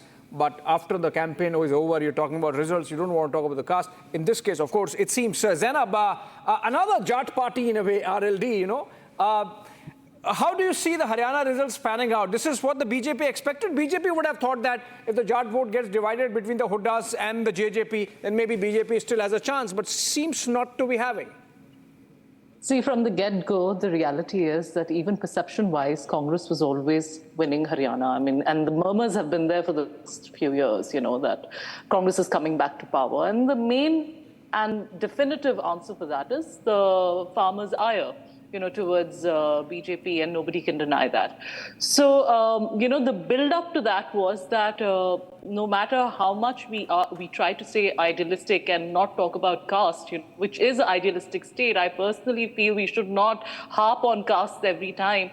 But the fact of the matter is Haryana is made up of 36 castes that are primarily, voting, and, they are very significant. And Jats make 22% of it. It's not a small number, and most of them are from the agrarian sector. So when, the farm laws and the protests that happened and ensued, what ended up happening is that the vote of the Jats consolidated. And the consolidation was such that they realized that because there was so much of weakening of INLD, when INLD and JJP split in 2018, they realized that, our vote is just going to get cut here. That is the reason the Huddas rose all of a sudden, because if you notice, after 2014, there was only, a decline in the power and the sway that Bhupinder Singh Hooda ji had in Haryana.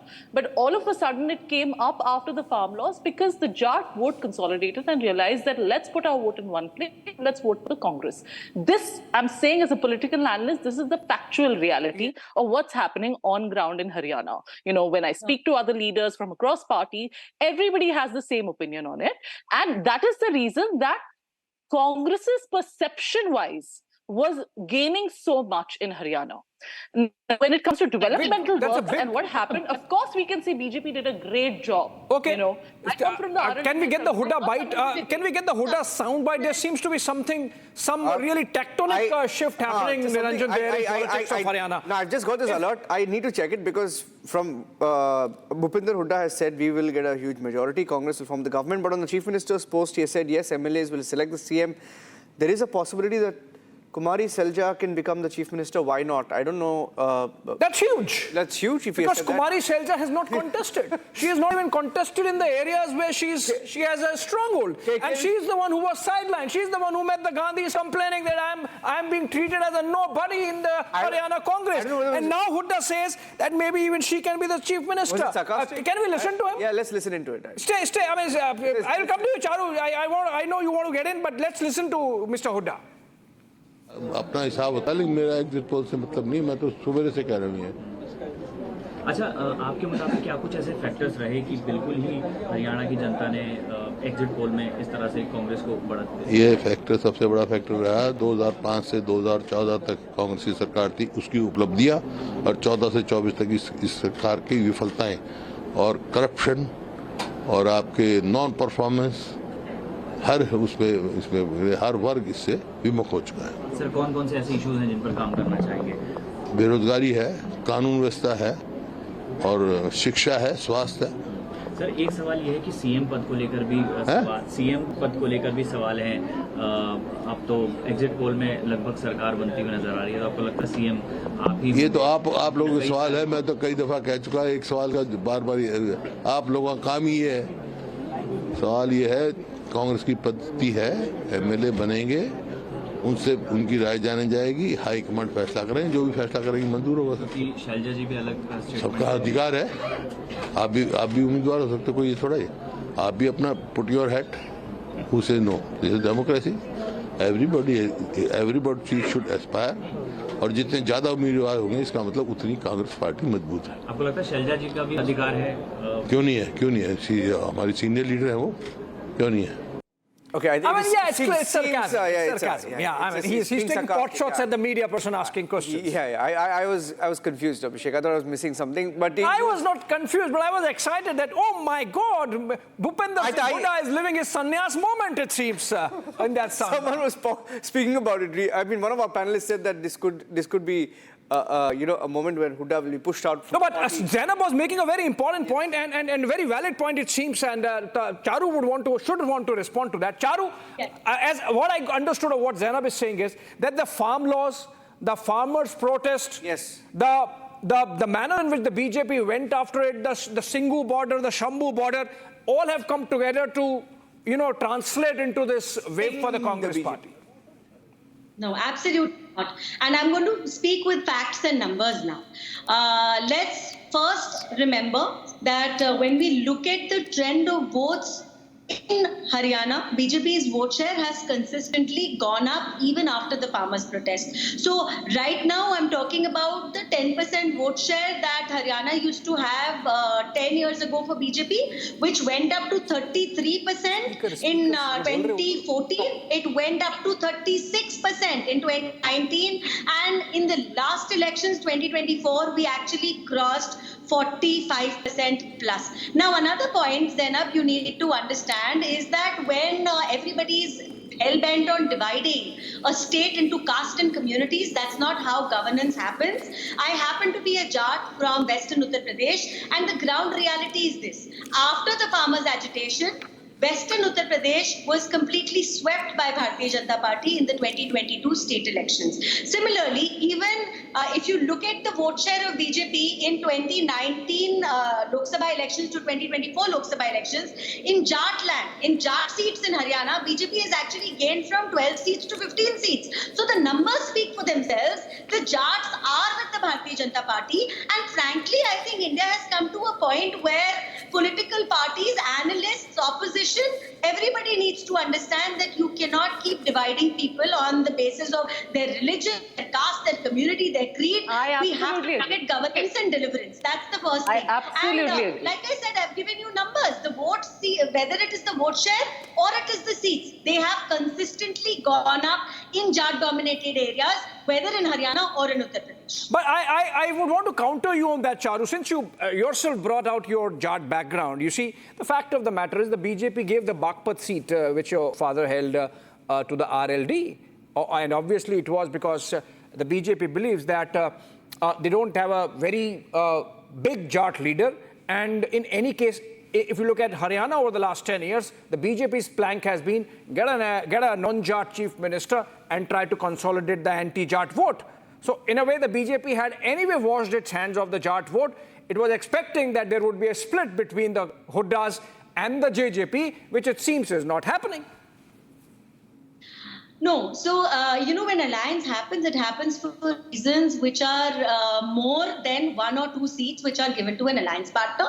That's an ideological thing. But looking back, even if it was the 2019 election, tell me which Jat-dominated seat was not won by the Bharatiya Janata Party.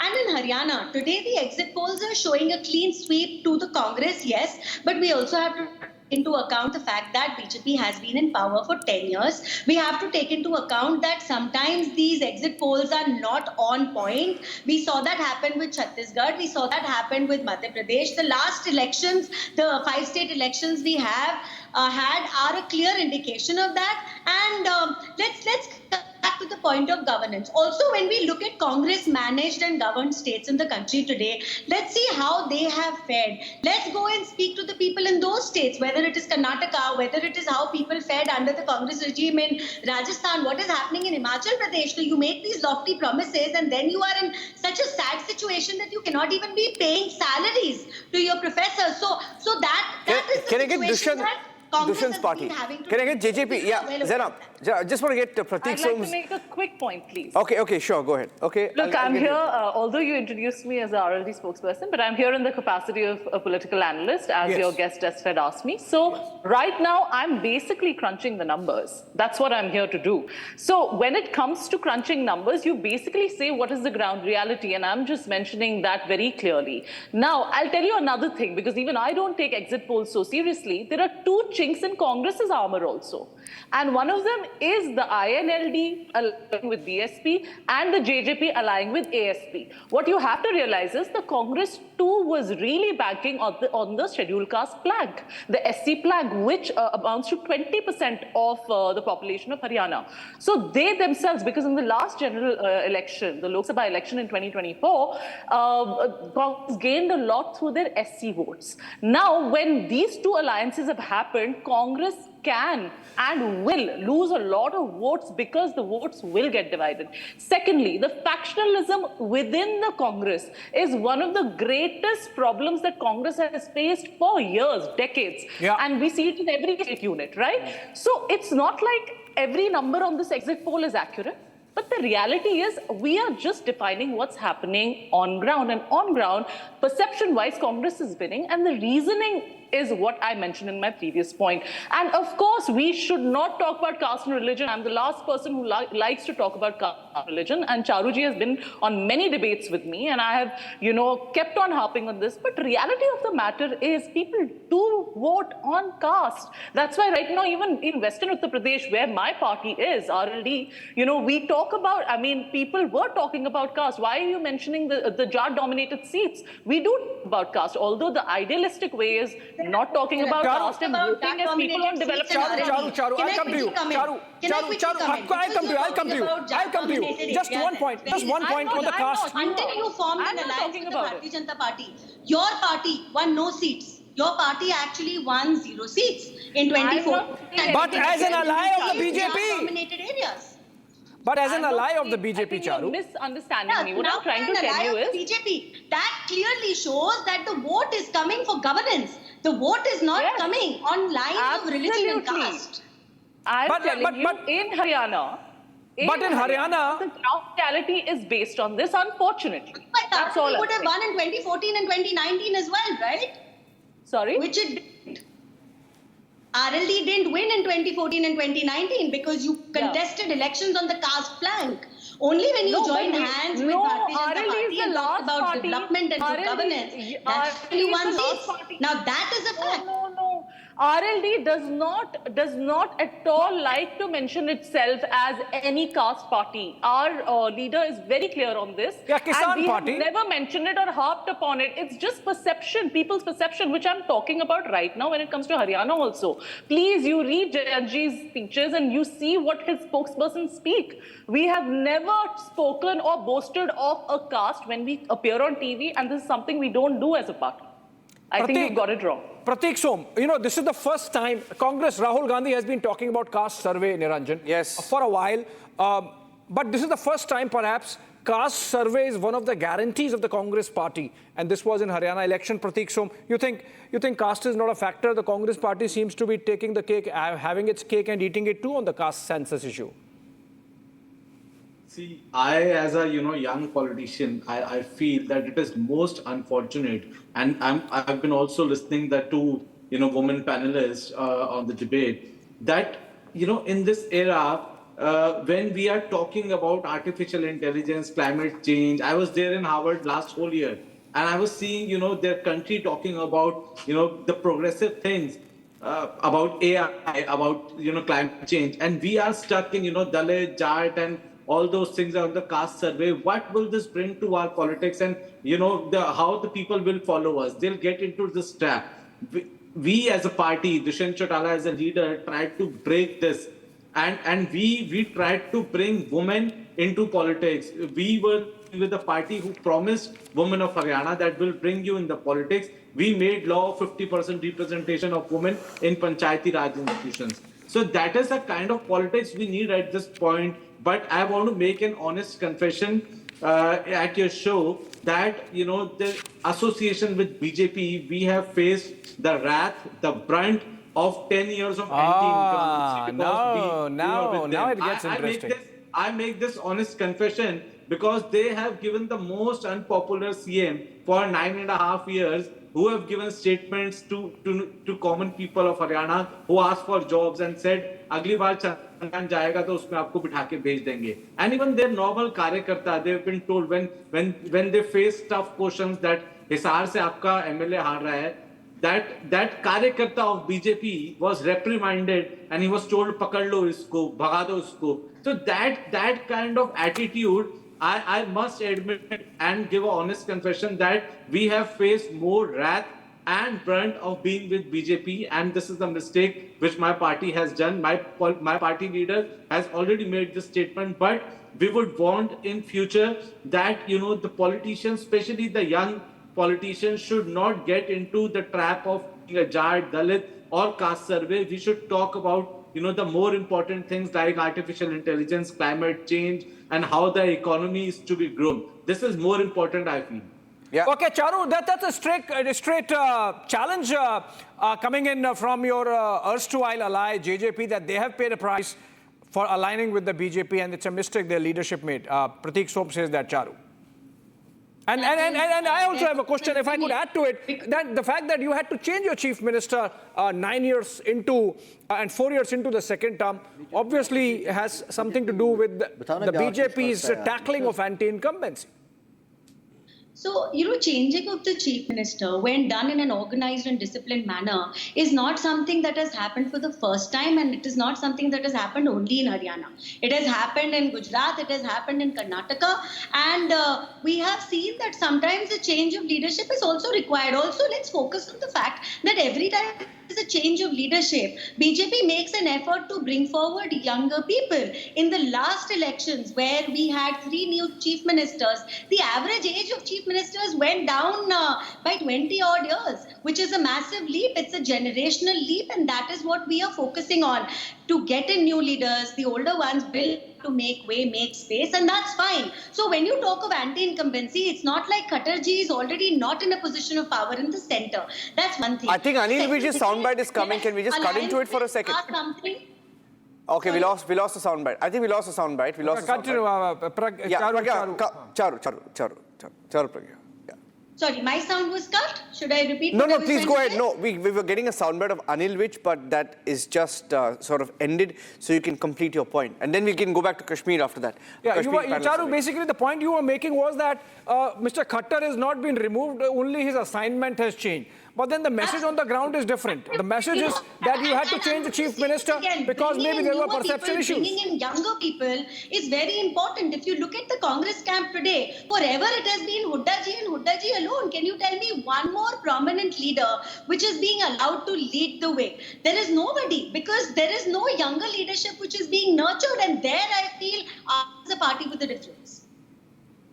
Yeah, understood. So it's a Prateek, you agree with that? That it's about getting a younger leadership, and that's why it was a transition from old Khattar to a younger Nayab Singh Saini, and the JJP was not the. Everybody is new at some point of time or the other. I think Charu is shying away. Let me have my space. Yes. So I think Charu is clearly shying away from admitting that Mr. Khattar was considered as very unpopular in Haryana, and his replacement who has come, people know that he came because he was the OBC face. Charu, let me tell you, I know Haryana a bit, maybe more than you. Mr. Nayab Singh Saini's wife has lost Parshad elections in Haryana.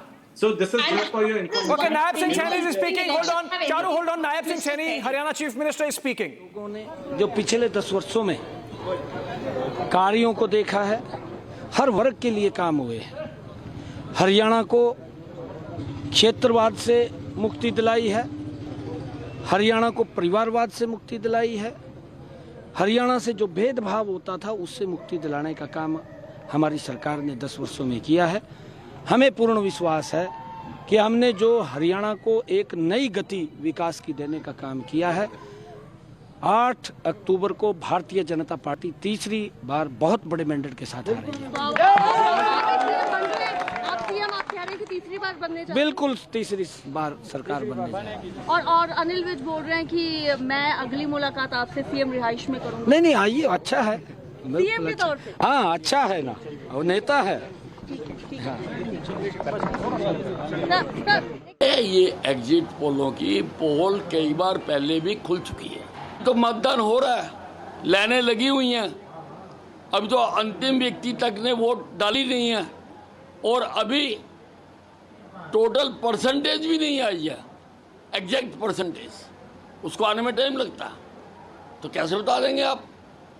जो चुनाव से पहले का माहौल के आधार पर मैं कह रहा हूं कि एग्जिट पोल गलत होगा और भारतीय जनता पार्टी सरकार बनाएगी।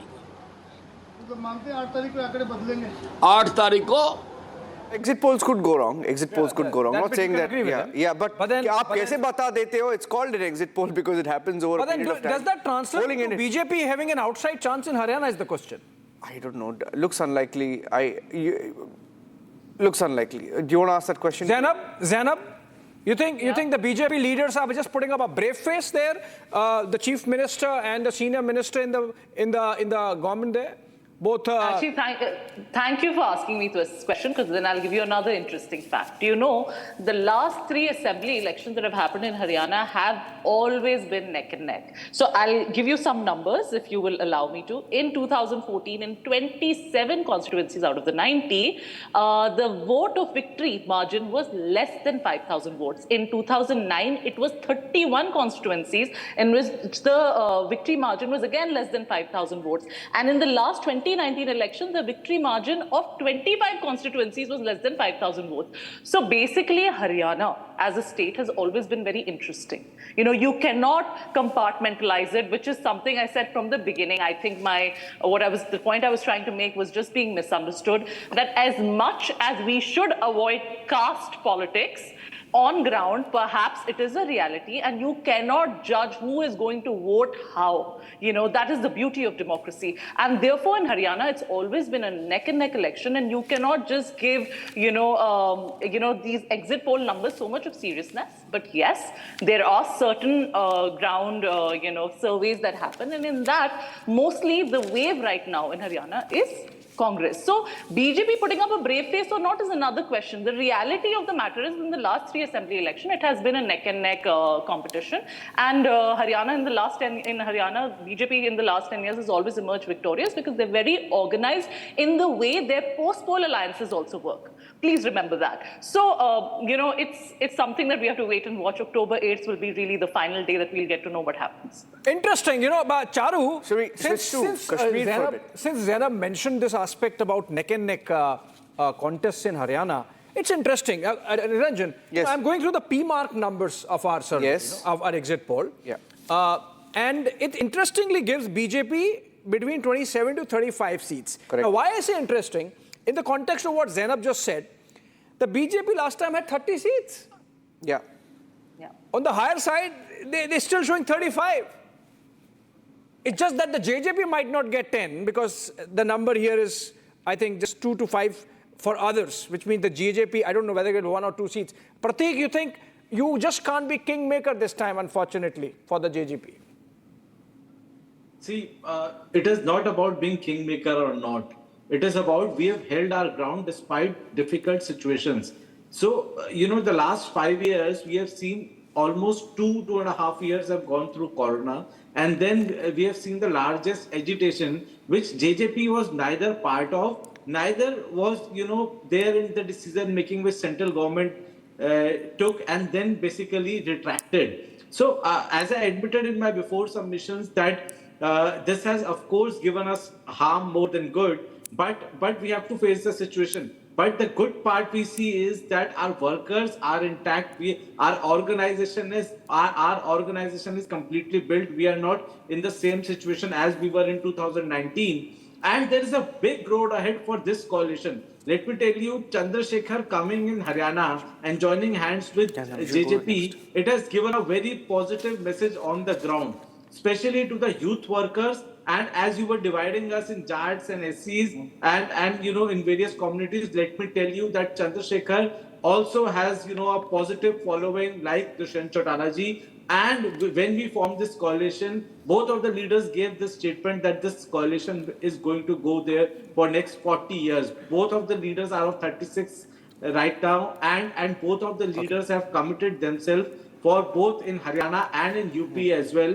And I think they have a lot of mileage left for their political career. We should not be. Okay, fair enough. I want to have a bridge conversation now, and from Haryana to go to Jammu and Kashmir.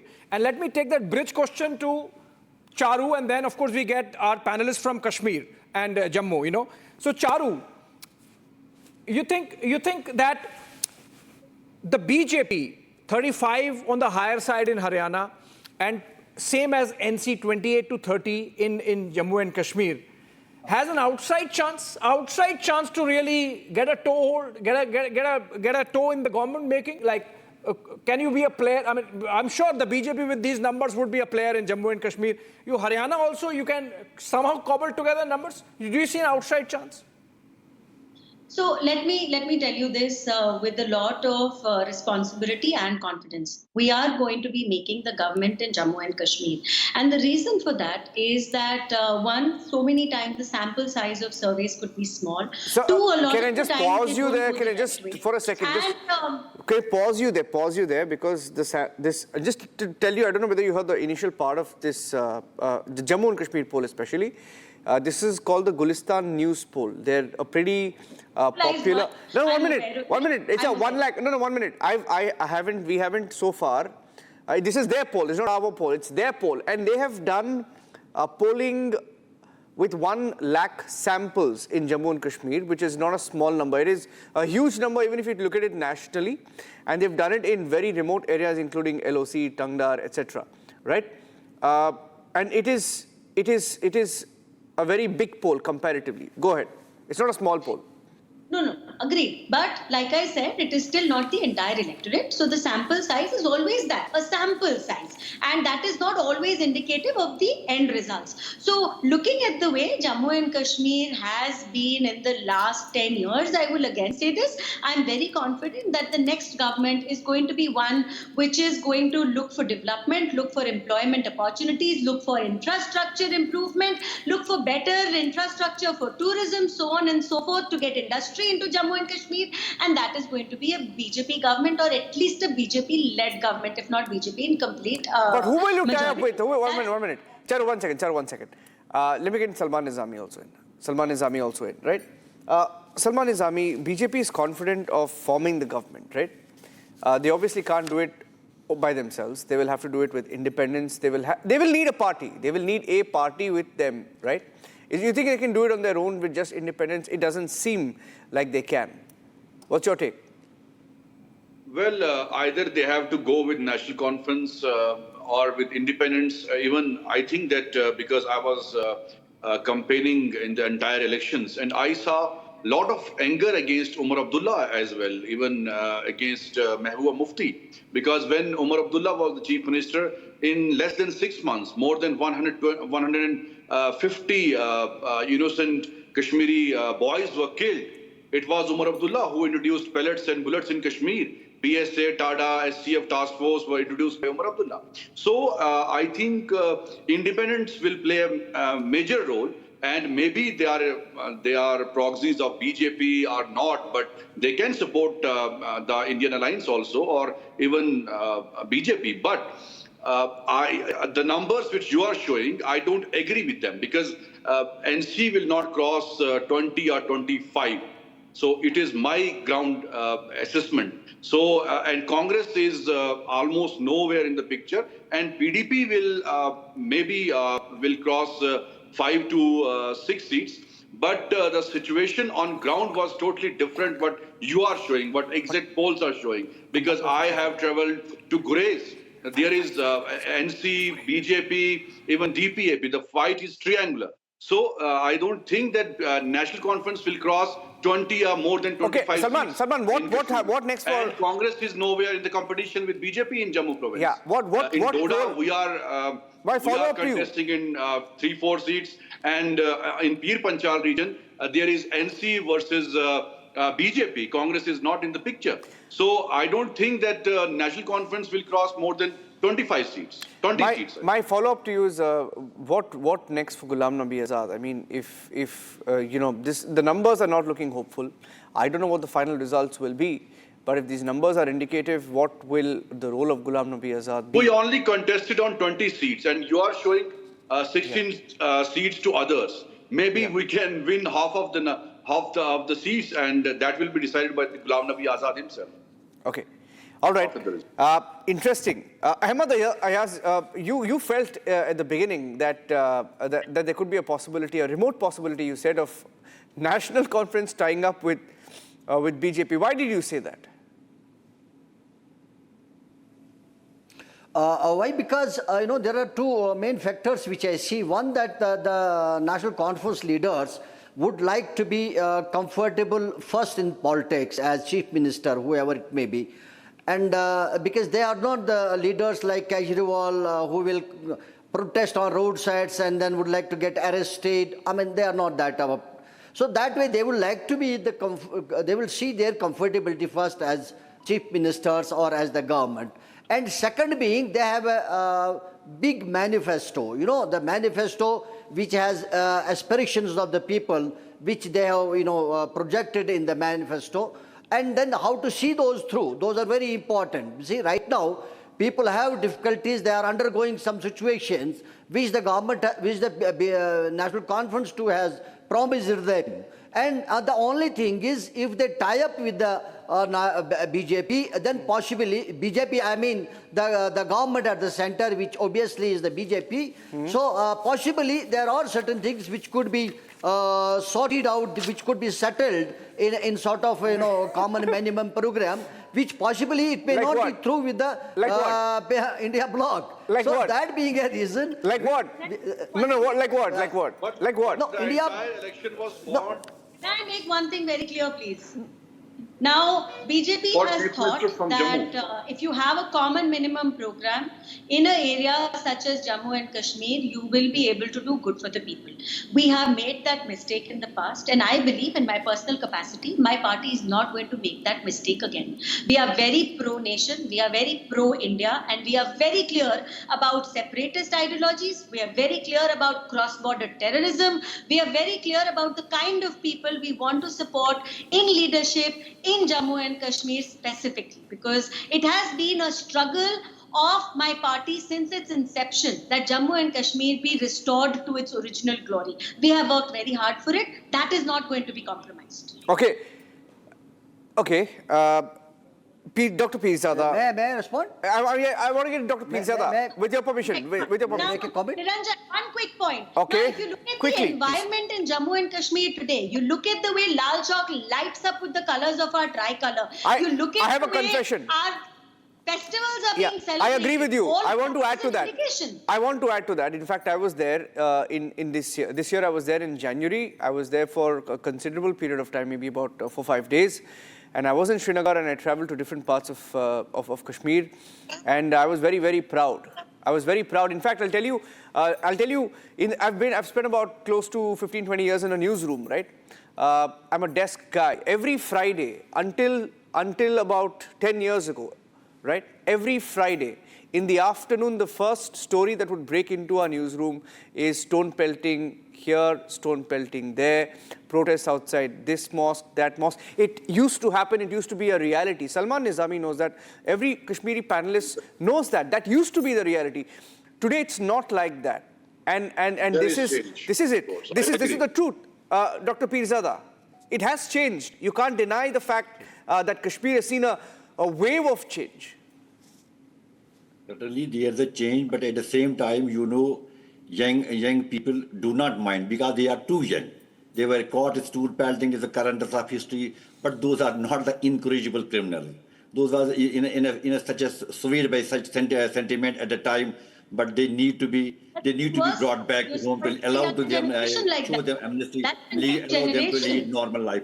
Please, you please bear me for a few seconds.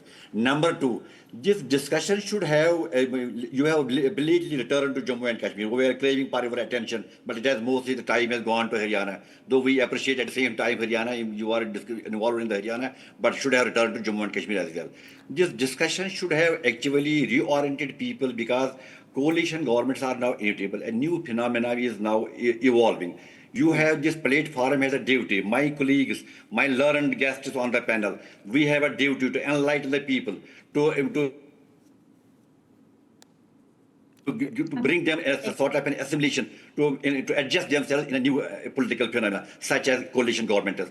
At the same time, I tell you that the number of political parties, number of candidates, proliferation of parties, candidates, I have a worry that clowns may not reach to assembly and they would turn then assembly into a circus. This is my worry. And at the same time, I tell you through your platform that there remains nothing sacred and profane.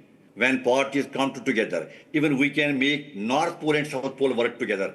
Provided we have drawn a common minimum program, we can cobble together the parties. Interesting. Just please bear me for a few seconds. Go ahead. This vote is the common pool of sentiments, emotions, innocence, and faith. Then politics should not be then the merchants. They should be the selfless devotional politics, as used to be in the era of Pandit Jawaharlal Nehru, Sardar Patel, Maulana Abdul Kalam Azad, Gandhi, and all that. We have Jammu and Kashmir. Kindly bear me for a few seconds more. We in Jammu and Kashmir, we have a number of issues. We are confronting number of issues. We have passed through the excessive bureaucratization as well. We have government. If the coalition government put in place, I advise the coalition government have a common minimum program drawn together by consent, then have a Interesting perspective. Every single coalition government has a common minimum program, and any government and have a BJP is going to be a dispute resolution mechanism in place. I'm running out of time. Charu. I'm running out of time. I'm running out of time. I have to take a break. No, you stay. I'm not asking you. Stay. I'll come back. I'll take a break and come back. I have to take a break. I'm coming back. I request you to stay. Stay on. I'm taking a short break. Stay tuned.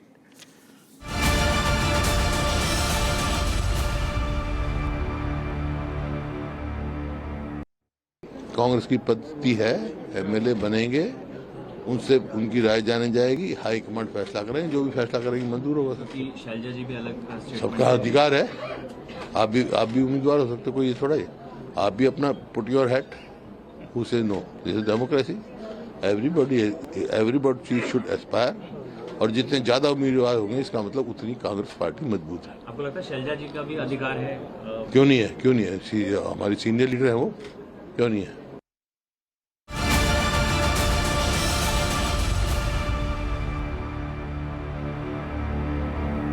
From Jammu. So if I could begin with you, Sheikh Amir, in alliance with the National Conference, or your alliance with the National Conference in Jammu and Kashmir is still falling short of a majority. How you are going to get the numbers, if at all?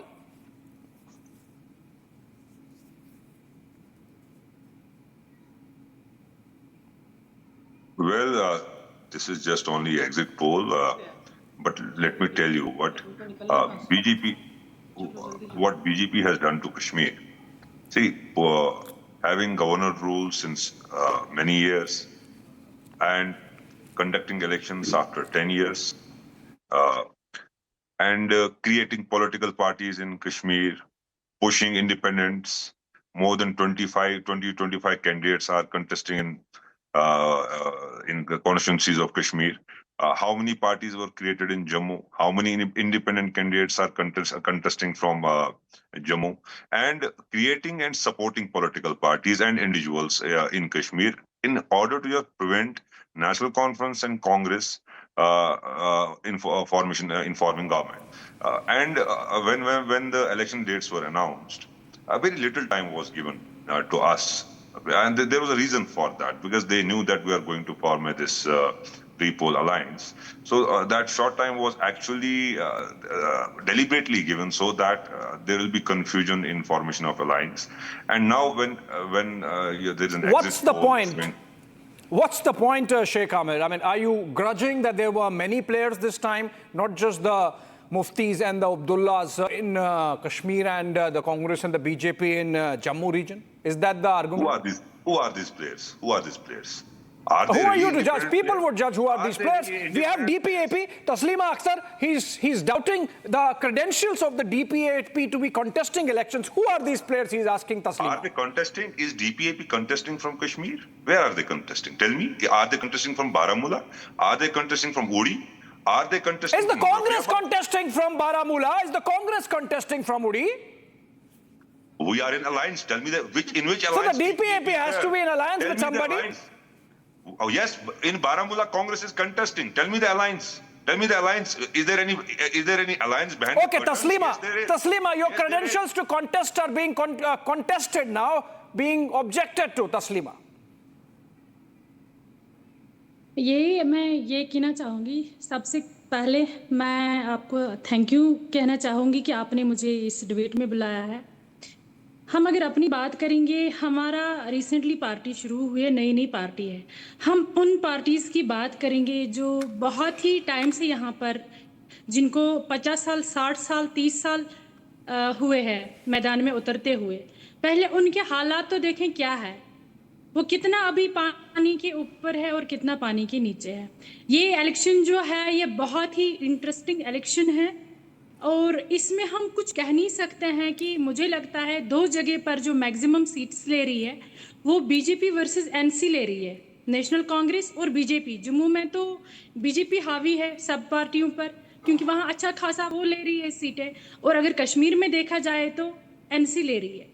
अब देखेंगे हम कि दोनों में टक्कर level की सरकार है। अगर मुझे लगता है बीजेपी भी बढ़ चढ़कर हिस्सा ले रही है। तो डीपीएपी कहाँ पे होने वाली है तस्लीमा जी?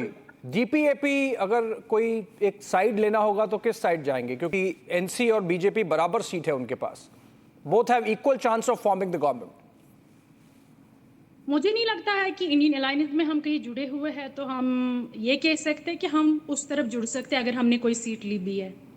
तो देखते हैं उस टाइम आजाद साहब क्या डिसीजन लेंगे, किस तरफ वो जाना चाहेंगे। Depending on how many seats you get. What else you need?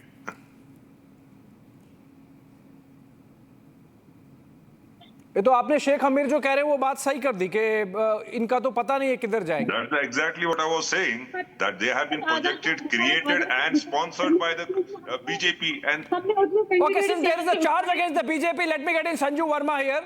Sanju Verma, the charge against you that is being made on this debate is that you created these smaller parties and options, independents, etc., including getting Jamaat, including getting Engineer Rashid out of the jail, is because you wanted to fracture the Valley vote, and that seems to be ultimately happening.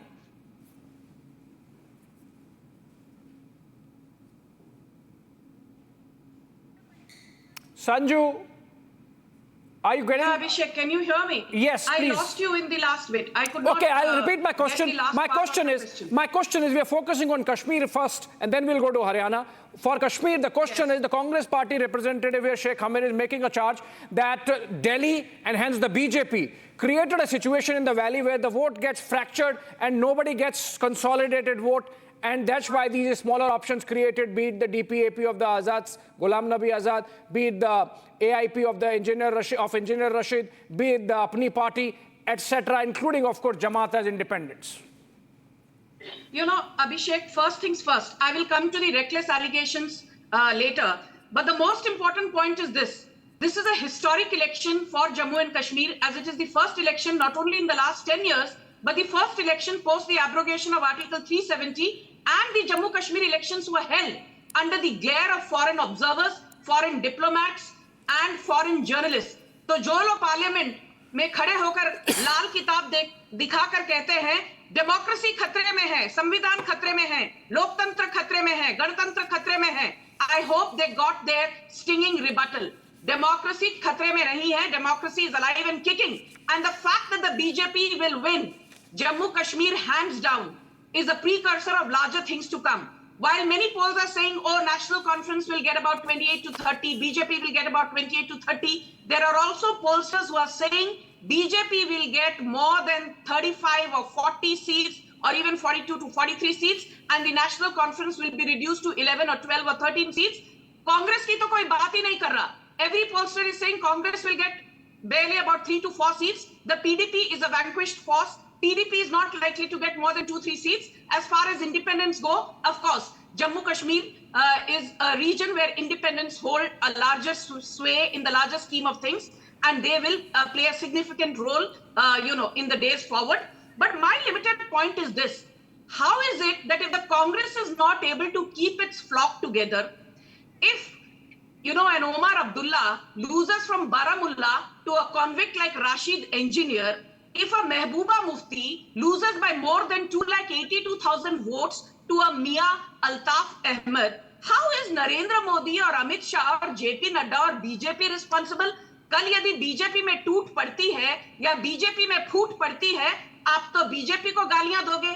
Oh, BJP is a divided house. When Ashok Tawar was campaigning for the BJP 2 days back at 12 in the afternoon and joined Congress at 2 p.m, सब तालियां बजा रहे थे. Oh, Ashok Tawar has cocked the snook at the BJP. But आज जब कांग्रेस और national conference की हालत ऐसी है, these people are busy blaming the BJP. Let me tell you something. The biggest endorsement of the fact that Narendra Modi and Amit Shah have done a stellar job in the valley is the fact that Riyasi recorded a voting percentage of the highest ever in post-independent India, 74.14%. Poonch, 73.78% voter turnout. Rajouri, 69.85%. Gandarbal, 62.63%. Badgaon, 61.31%. And even Srinagar saw 5% more voter turnout than we saw in the last assembly elections 10 years back. So the limited point I'm making is the large voter turnout is an indication of the fact that the people of Kashmir do not believe in the fake Kashmiriyat, Jamhuriyat, Insaniyat of the likes of Omar Abdullah, Sheikh Abdullah, Rahul Gandhi, and so on and so forth. They believe in the politics of BJP, which is based on welfarism, based on growth, based on giving opportunities to the youth of Kashmir, based on the fact that after the longest time, the 7th Pay Commission recommendations today are applicable in Jammu Kashmir. 800 central laws are applicable in Jammu Kashmir. 272 archaic state laws which were discriminatory have been done away with. Valmikis do not only have today the right to vote, they can even stand for elections, be it Gujars, be it Bakarwals, or even Paharis. They have the scheduled tribe status. Today you have the Jammu Pathankot Expressway, which is coming up.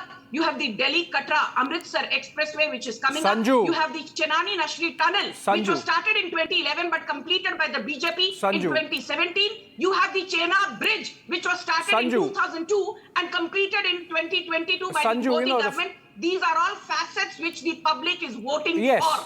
I'm sure the BJP would, as the incumbent effectively in Jammu and Kashmir, would have a lot of things to talk about. But the fact of the matter is there is a divide along the regions. But before that, some breaking news coming in from Jammu and Kashmir only. There's suspected explosives. Explosives found in Jammu. Is this Jammu town? If this is Jammu town, yes, the bomb disposal squad has been sent in. And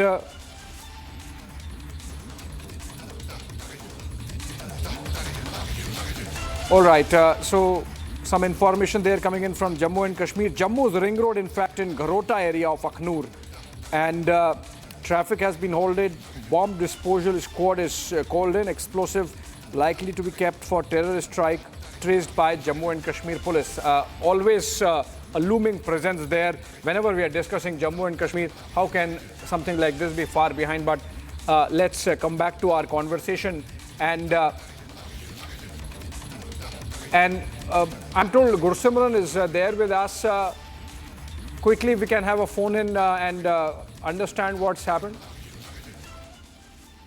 Okay, since we have the pictures, that's why we are staying with the story. This is the explosive that has been found. There is a bomb disposal squad that has already reached. This is the Jammu Ring Road and of Gharota area of Akhnur. And Gursimran, Okay, we are going back to the exit poll. Fair enough. Coming back to the conversation, I was saying that whenever we are discussing Jammu and Kashmir, this is the looming presence, unfortunately, the fantastic elections that have been held. Lalit Ambardar. You know, Sanju Verma was giving a list of all the achievements that the BJP has made, and obviously so, because if you look at it, 2014, the BJP was in alliance with the PDP and in power, and subsequently we have seen the LG rule, which is of course the rule of the center and hence the BJP. Lalit Ambardar, as a Kashmiri Pandit rights activist, how do you see the election and the verdict, which is essentially throwing up a hung assembly? As not only from the point of view of a Kashmiri Hindu living in exile for the past 32 years, I am looking at it as an Indian. I only hope and pray that in the cacophony of Kashmiriyat, Insaniyat and Jamhuriyat, we haven't walked into a trap. You just reported explosives have been found in Jammu. Even during the elections, we have had so many encounters with the terrorists. And I'm so shocked and dismayed over some experts suggesting that we are confining the terrorists to the hilly terrains north and south of Pir Panchal. Let's go into the elections. That's more important. But I think Kashmir Jihad is live and kicking. And are we having a situation like Island, Northern Ireland? We're going to have elections, we're going to have separatism, and we're going to have the perpetrators of genocide of Kashmiri Hindus running scot-free in Kashmir. So from that point of view, I think whoever comes in the political form from the government, we are heading towards a chaos. What I have a little understanding of jihad conflict globally. Kabul, Afghanistan, 20 years Americans were there, 10 years Russians were there. Elections were held.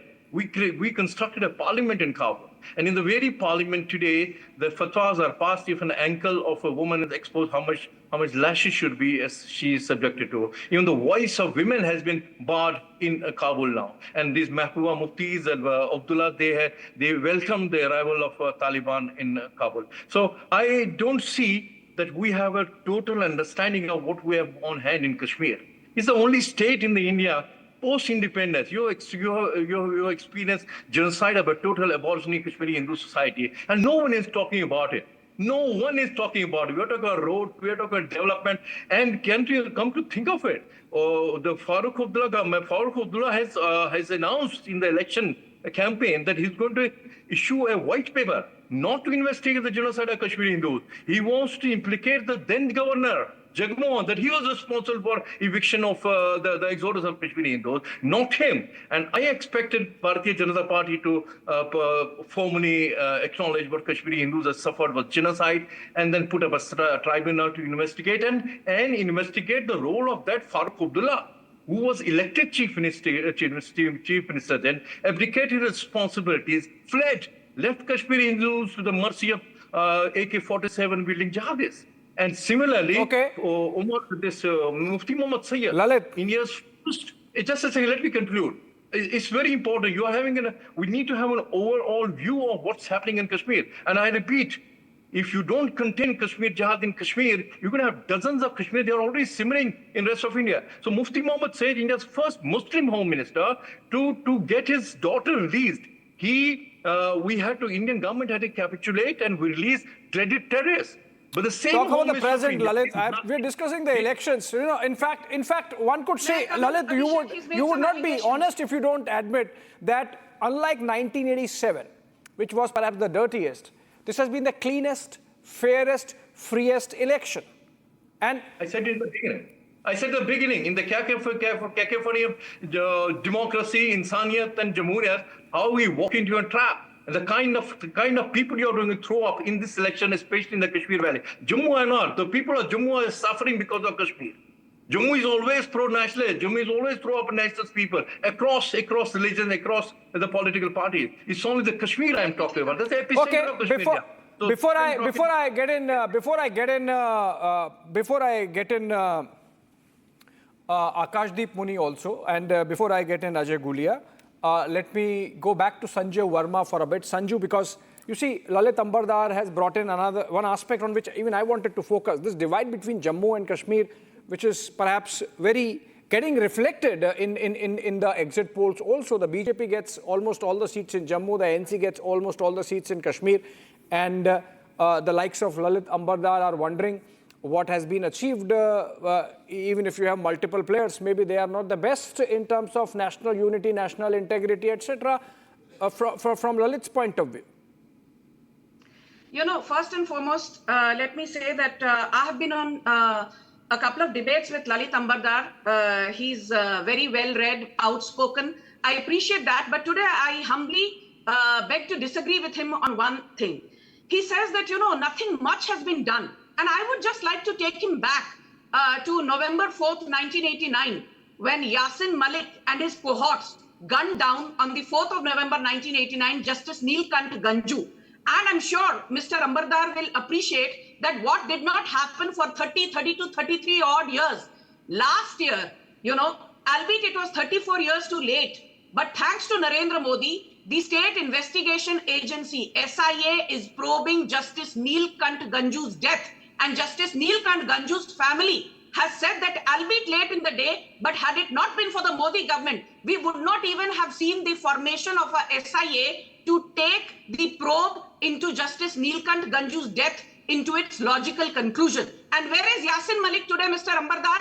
He's cooling his heels behind prison bars. Whereas in 2006, Narendra Modi की बात तो हर कोई करते हैं, मनमोहन सिंह की याद दिला दूं, मनमोहन सिंह यासिन मालिक को जादू की झप्पी दे रहे थे in the prime ministerial chambers in 2006. That is the difference between 2006 and 2024. That is the difference between Manmohan Singh, who was weak, who was debilitated, who could not stand up to violence in the valley, and Narendra Modi, who's taken terrorism head on. And that is the reason stone pelting is down 100%. Terror incidents are down 69%, civilian casualties are down 82%, and casualties of armed force personnel are down 54%. But the players, and these are numbers quoted by Amit Shah, not numbers being thrown by Sanju Verma. But the players, I think Lalit Ambardar is making a different point, Sanju. He's saying, he's not contesting what you're saying in terms of what the BJP has done. I think the point he's making is that the players that you have got in the valley, in any case, you see, it's a hung assembly. We don't know as of now whether the BJP would be able to form a government or the NC would be able to form a government, which alliance would come to power in Jammu and Kashmir Union Territory.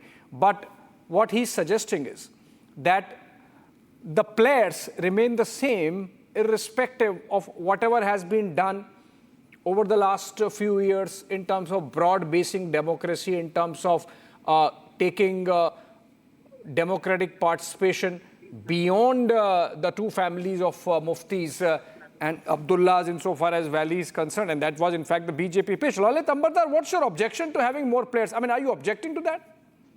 No. Let me first clarify. Yasin Malik is not in the prison. He's not been convicted for any murder. He's under terror funding case. Now, that's number one. Number two, please do not draw. He's still in prison, right? He's still in prison, Mr. Ambardar. Please let me complete. You know, don't lose sight of the woods for the trees. Draw parallel with Congress. Congress today is akin to pre-partition Jinnah's Muslim League. Where do you want to draw parallel with the Congress Party of India? What I'm saying is 5th of August 2019 was a momentous historical day. What we are trying, I'm afraid of, I'm not sure. Lalit Ambardar, sorry, but I'm not sure what you want to say.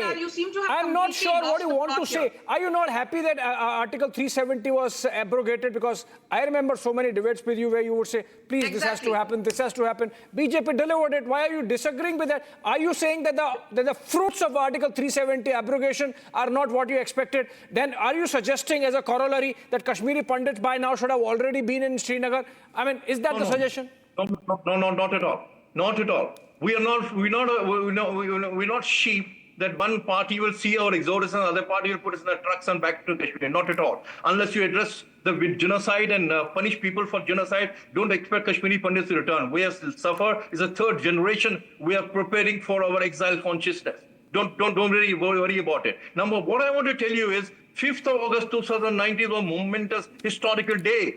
Narendra Modi showed spine. That was Sanatan spine. He showed political will and the constitutional arrangement. Mr. Ambardar, today Kashmir is returning to normalcy, and I think that is the biggest endorsement. I am also not understanding. That is the biggest endorsement. I am also not Prime Minister understanding. Narendra Modi's politics of growth, politics of development, politics of equity, politics of. Past 1 week, what is unfolding in Kashmir? Mufti's daughter is saying the plight of Kashmiri Muslims the same. Can vote. Today Gujars can vote. Today Bakrawals can vote. Today Pahadis can vote. Today there's a probe going on against the murder of Justice Neelkanth Sanju. 7th Pay Commission recommendations are being implemented. But you seem to be unhappy. Why? Why can't you ever say that yes, the Modi government has done enough and more needs to be done? I said that, ma'am. More needs to be done, but you simply seem to be shoving everything that the Modi government has done under the carpet. And that is something that I take a strong objection to. We had the DDC elections in 2020, where BJP emerged as the single largest party, winning 75 seats. And the Gupta alliance, which was an alliance of 7 parties. Daughter, while mourning Nasrullah Hassan, Lalit Ambardar. Lost the Lok Sabha 2024 election. No. Lalit Ambardar, listen to me, please. Lalit Ambardar, listen to me. Sanju, hold on. Lalit Ambardar, you see, I am really not getting the heads and tail. Lalit Ambardar. Lalit, listen to me. Lalit Ambardar, listen to me. You know, I'm not getting the head and tail of this. Are you dissatisfied that terror is down? Are you dissatisfied that stone pelters are gone? Are you dissatisfied that there are more democratic players in Jammu and Kashmir? Are you dissatisfied that finally Article 370, that vestige of separatism, is gone? And are you dissatisfied that there has been a huge participation? I mean, it's just about the Kashmiri Pandit issue. You were saying, no, we are.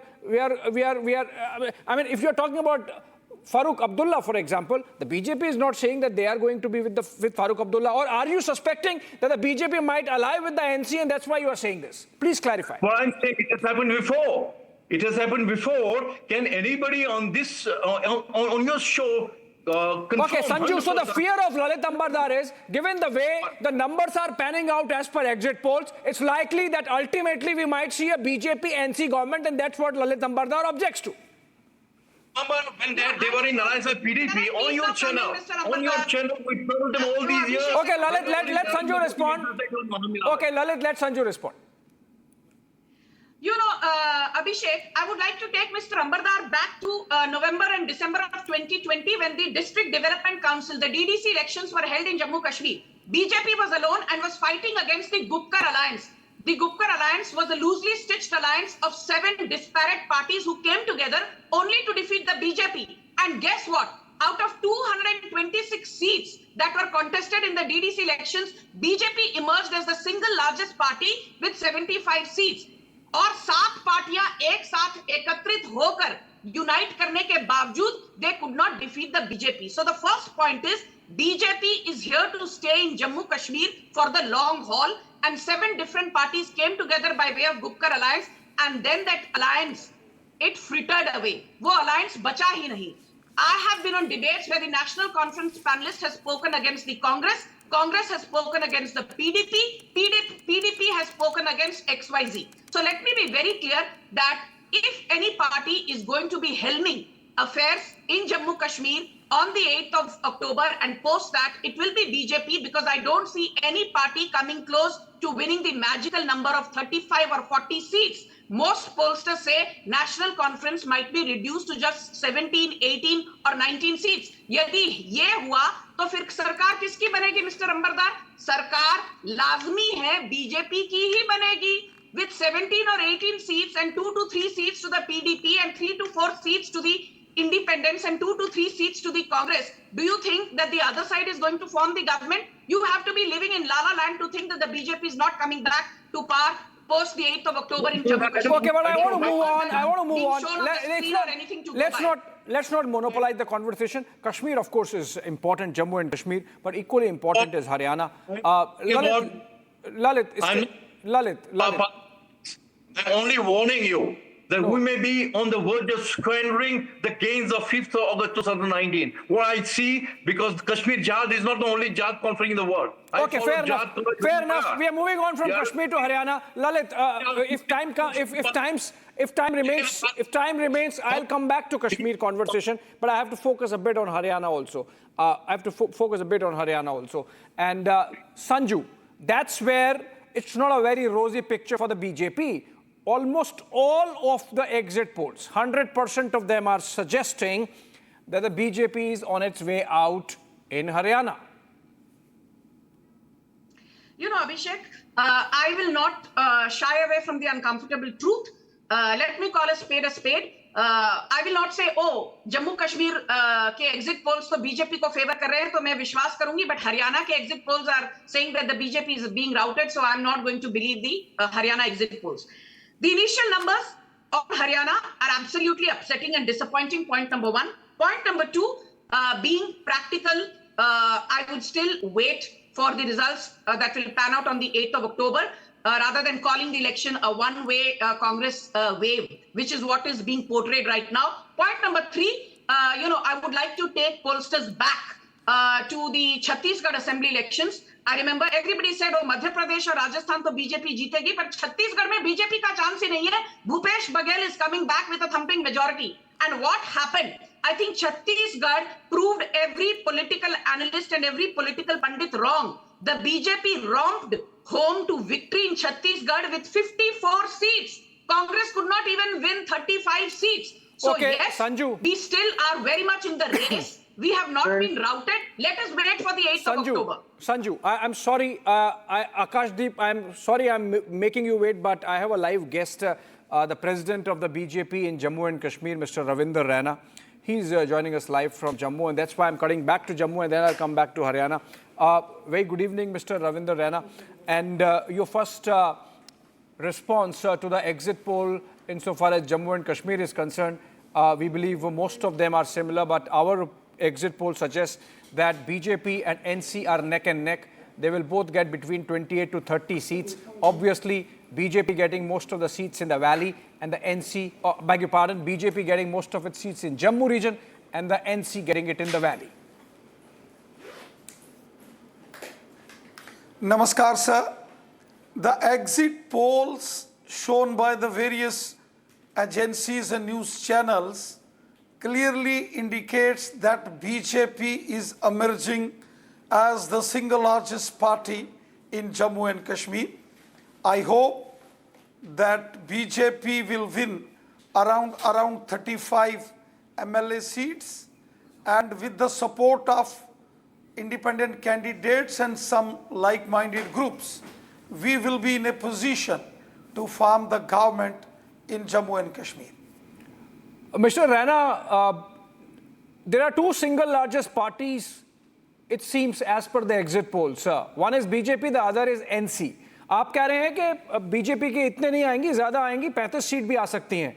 तो भी सरकार बनाने के लिए तो वो कम है संख्या, और कहां से आएंगे लोग?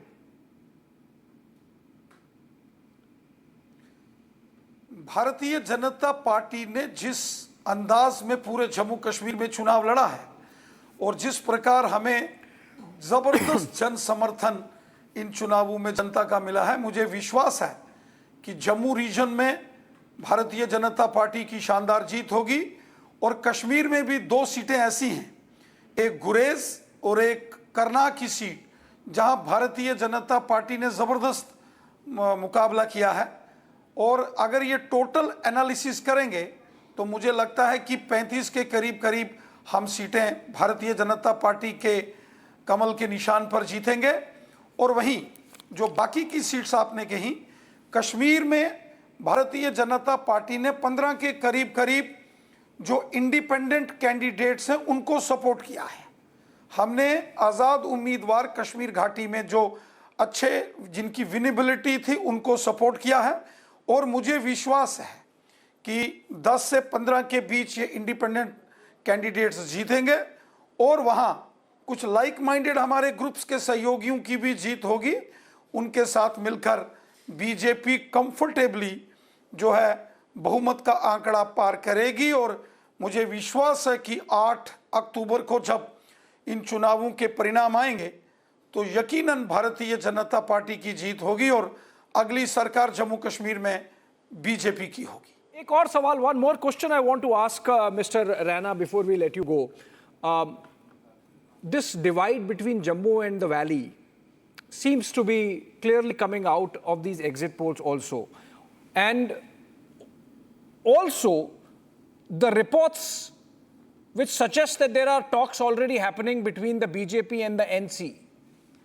What would you say? We want an on-record answer from you on those talks, those reports about talks happening between NC and the BJP. These reports are, one may say, rumors are baseless.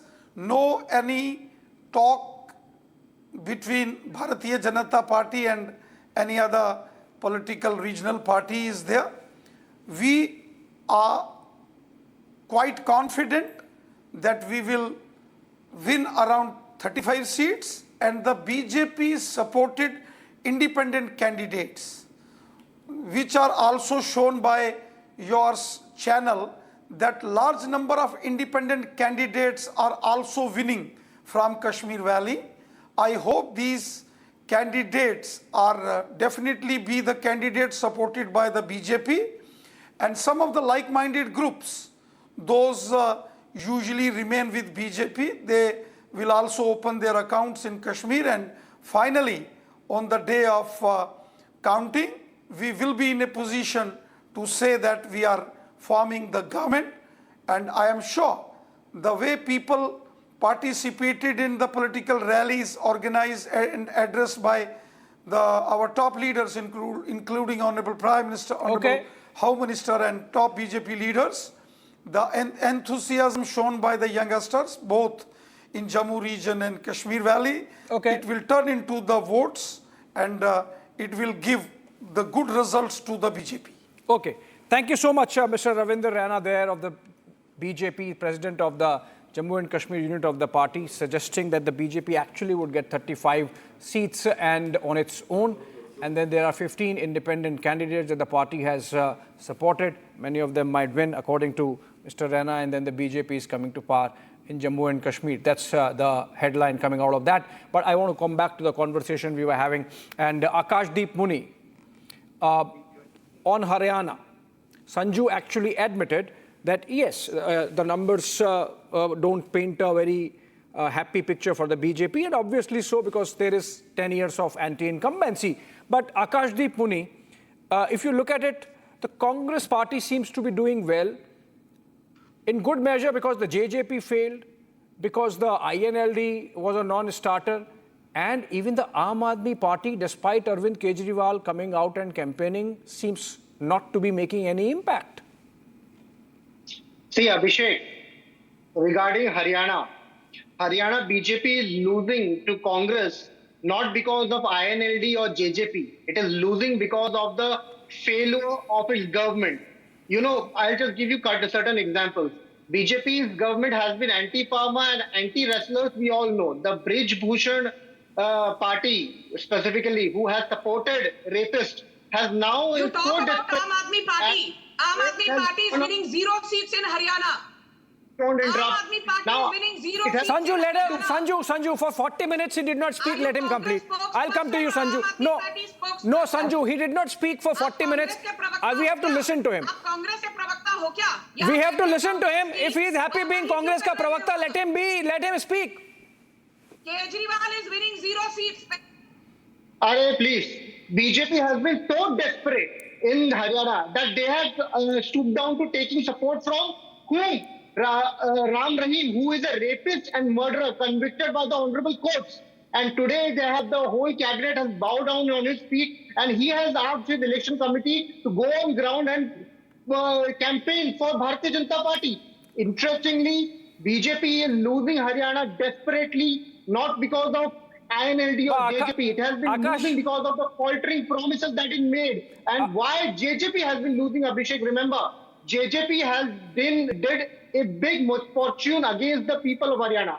People of Haryana who were not in support of Congress and BJP, they supported JJP and brought him. But then BJP sat on the lap of Bharatiya Janata Party, and today Today, if JJP is fish, even Dushyant Chautala won't be winning. What's the point you are making, Akashdeep? Sanju Verma actually admitted that they are not coming to power, going by the exit polls. I was asking about the Aam Aadmi Party. You seem not to be doing good as well. Party now, regarding Aam Aadmi Party, let me tell you one thing. You can't allow the Aam Aadmi Party uninterrupted monologue. This guy is making reckless allegations. No, Sanju, I will come to you, Sanju. Let him respond. I have asked him a question. Let him respond. I have asked him a question. Let him respond. I have asked him a question. Let him respond. Okay, Akashdeep, quick answer. The Aam Aadmi Party seems not to be doing well. Remember, before the Gujarat elections, everybody has said that the Aam Aadmi Party will be not even getting one seat and not even be getting a certain seats to make majority. Today, we all know that it has got 5 seats in Gujarat. And remember, in Punjab when Punjab elections, when Aam Aadmi Party fought, it got 28 seats, MLA seats. And when it was fighting, everybody said that it will not be repeat. Akashdeep, since you mentioned Gujarat,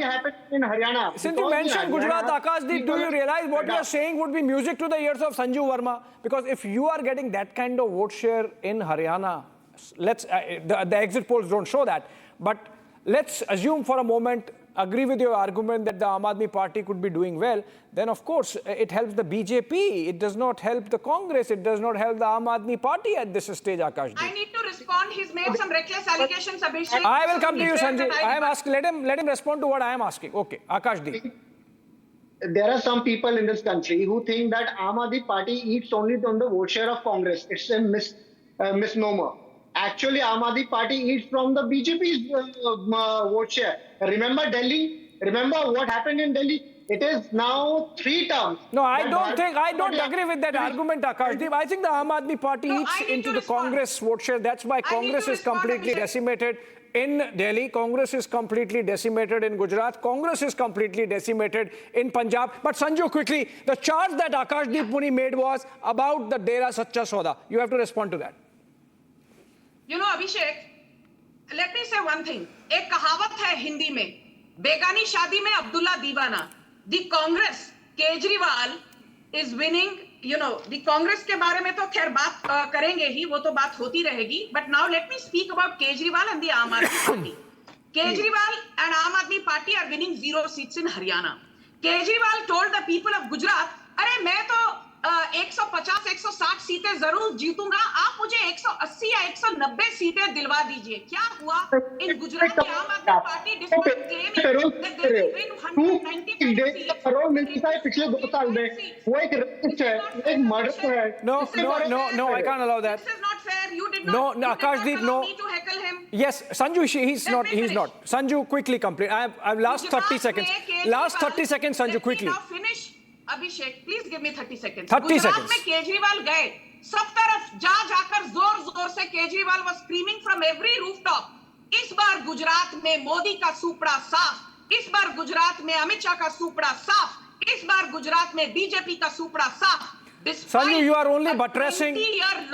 Sanju, you are only buttressing the point I made, which is that wherever Aam Aadmi Party does well, it does at the expense of the Congress. It helps the BJP. And if what Akashdeep Muni says happens in Haryana. Can I finish? Abhishek, you gave me 30 seconds. At least give me 30 seconds. I won't ask for more, please. Now 10 seconds. Gujarat में after the false bravado of Kejriwal कि नहीं हम तो 180 सीटें जीतेंगे, हम तो जी 190 सीटेंगे. But now we are not discussing Gujarat. Sanju, unfortunately, I have run out of time. I have run out of time. On the other side, 9 p.m. this conversation continues. Haryana, the BJP seems to be losing by exit polls. All the exit polls suggest that the BJP is on its way out of power in Haryana. And in Jammu and Kashmir, it's even Stevens between the BJP and the National Conference, both emerging as the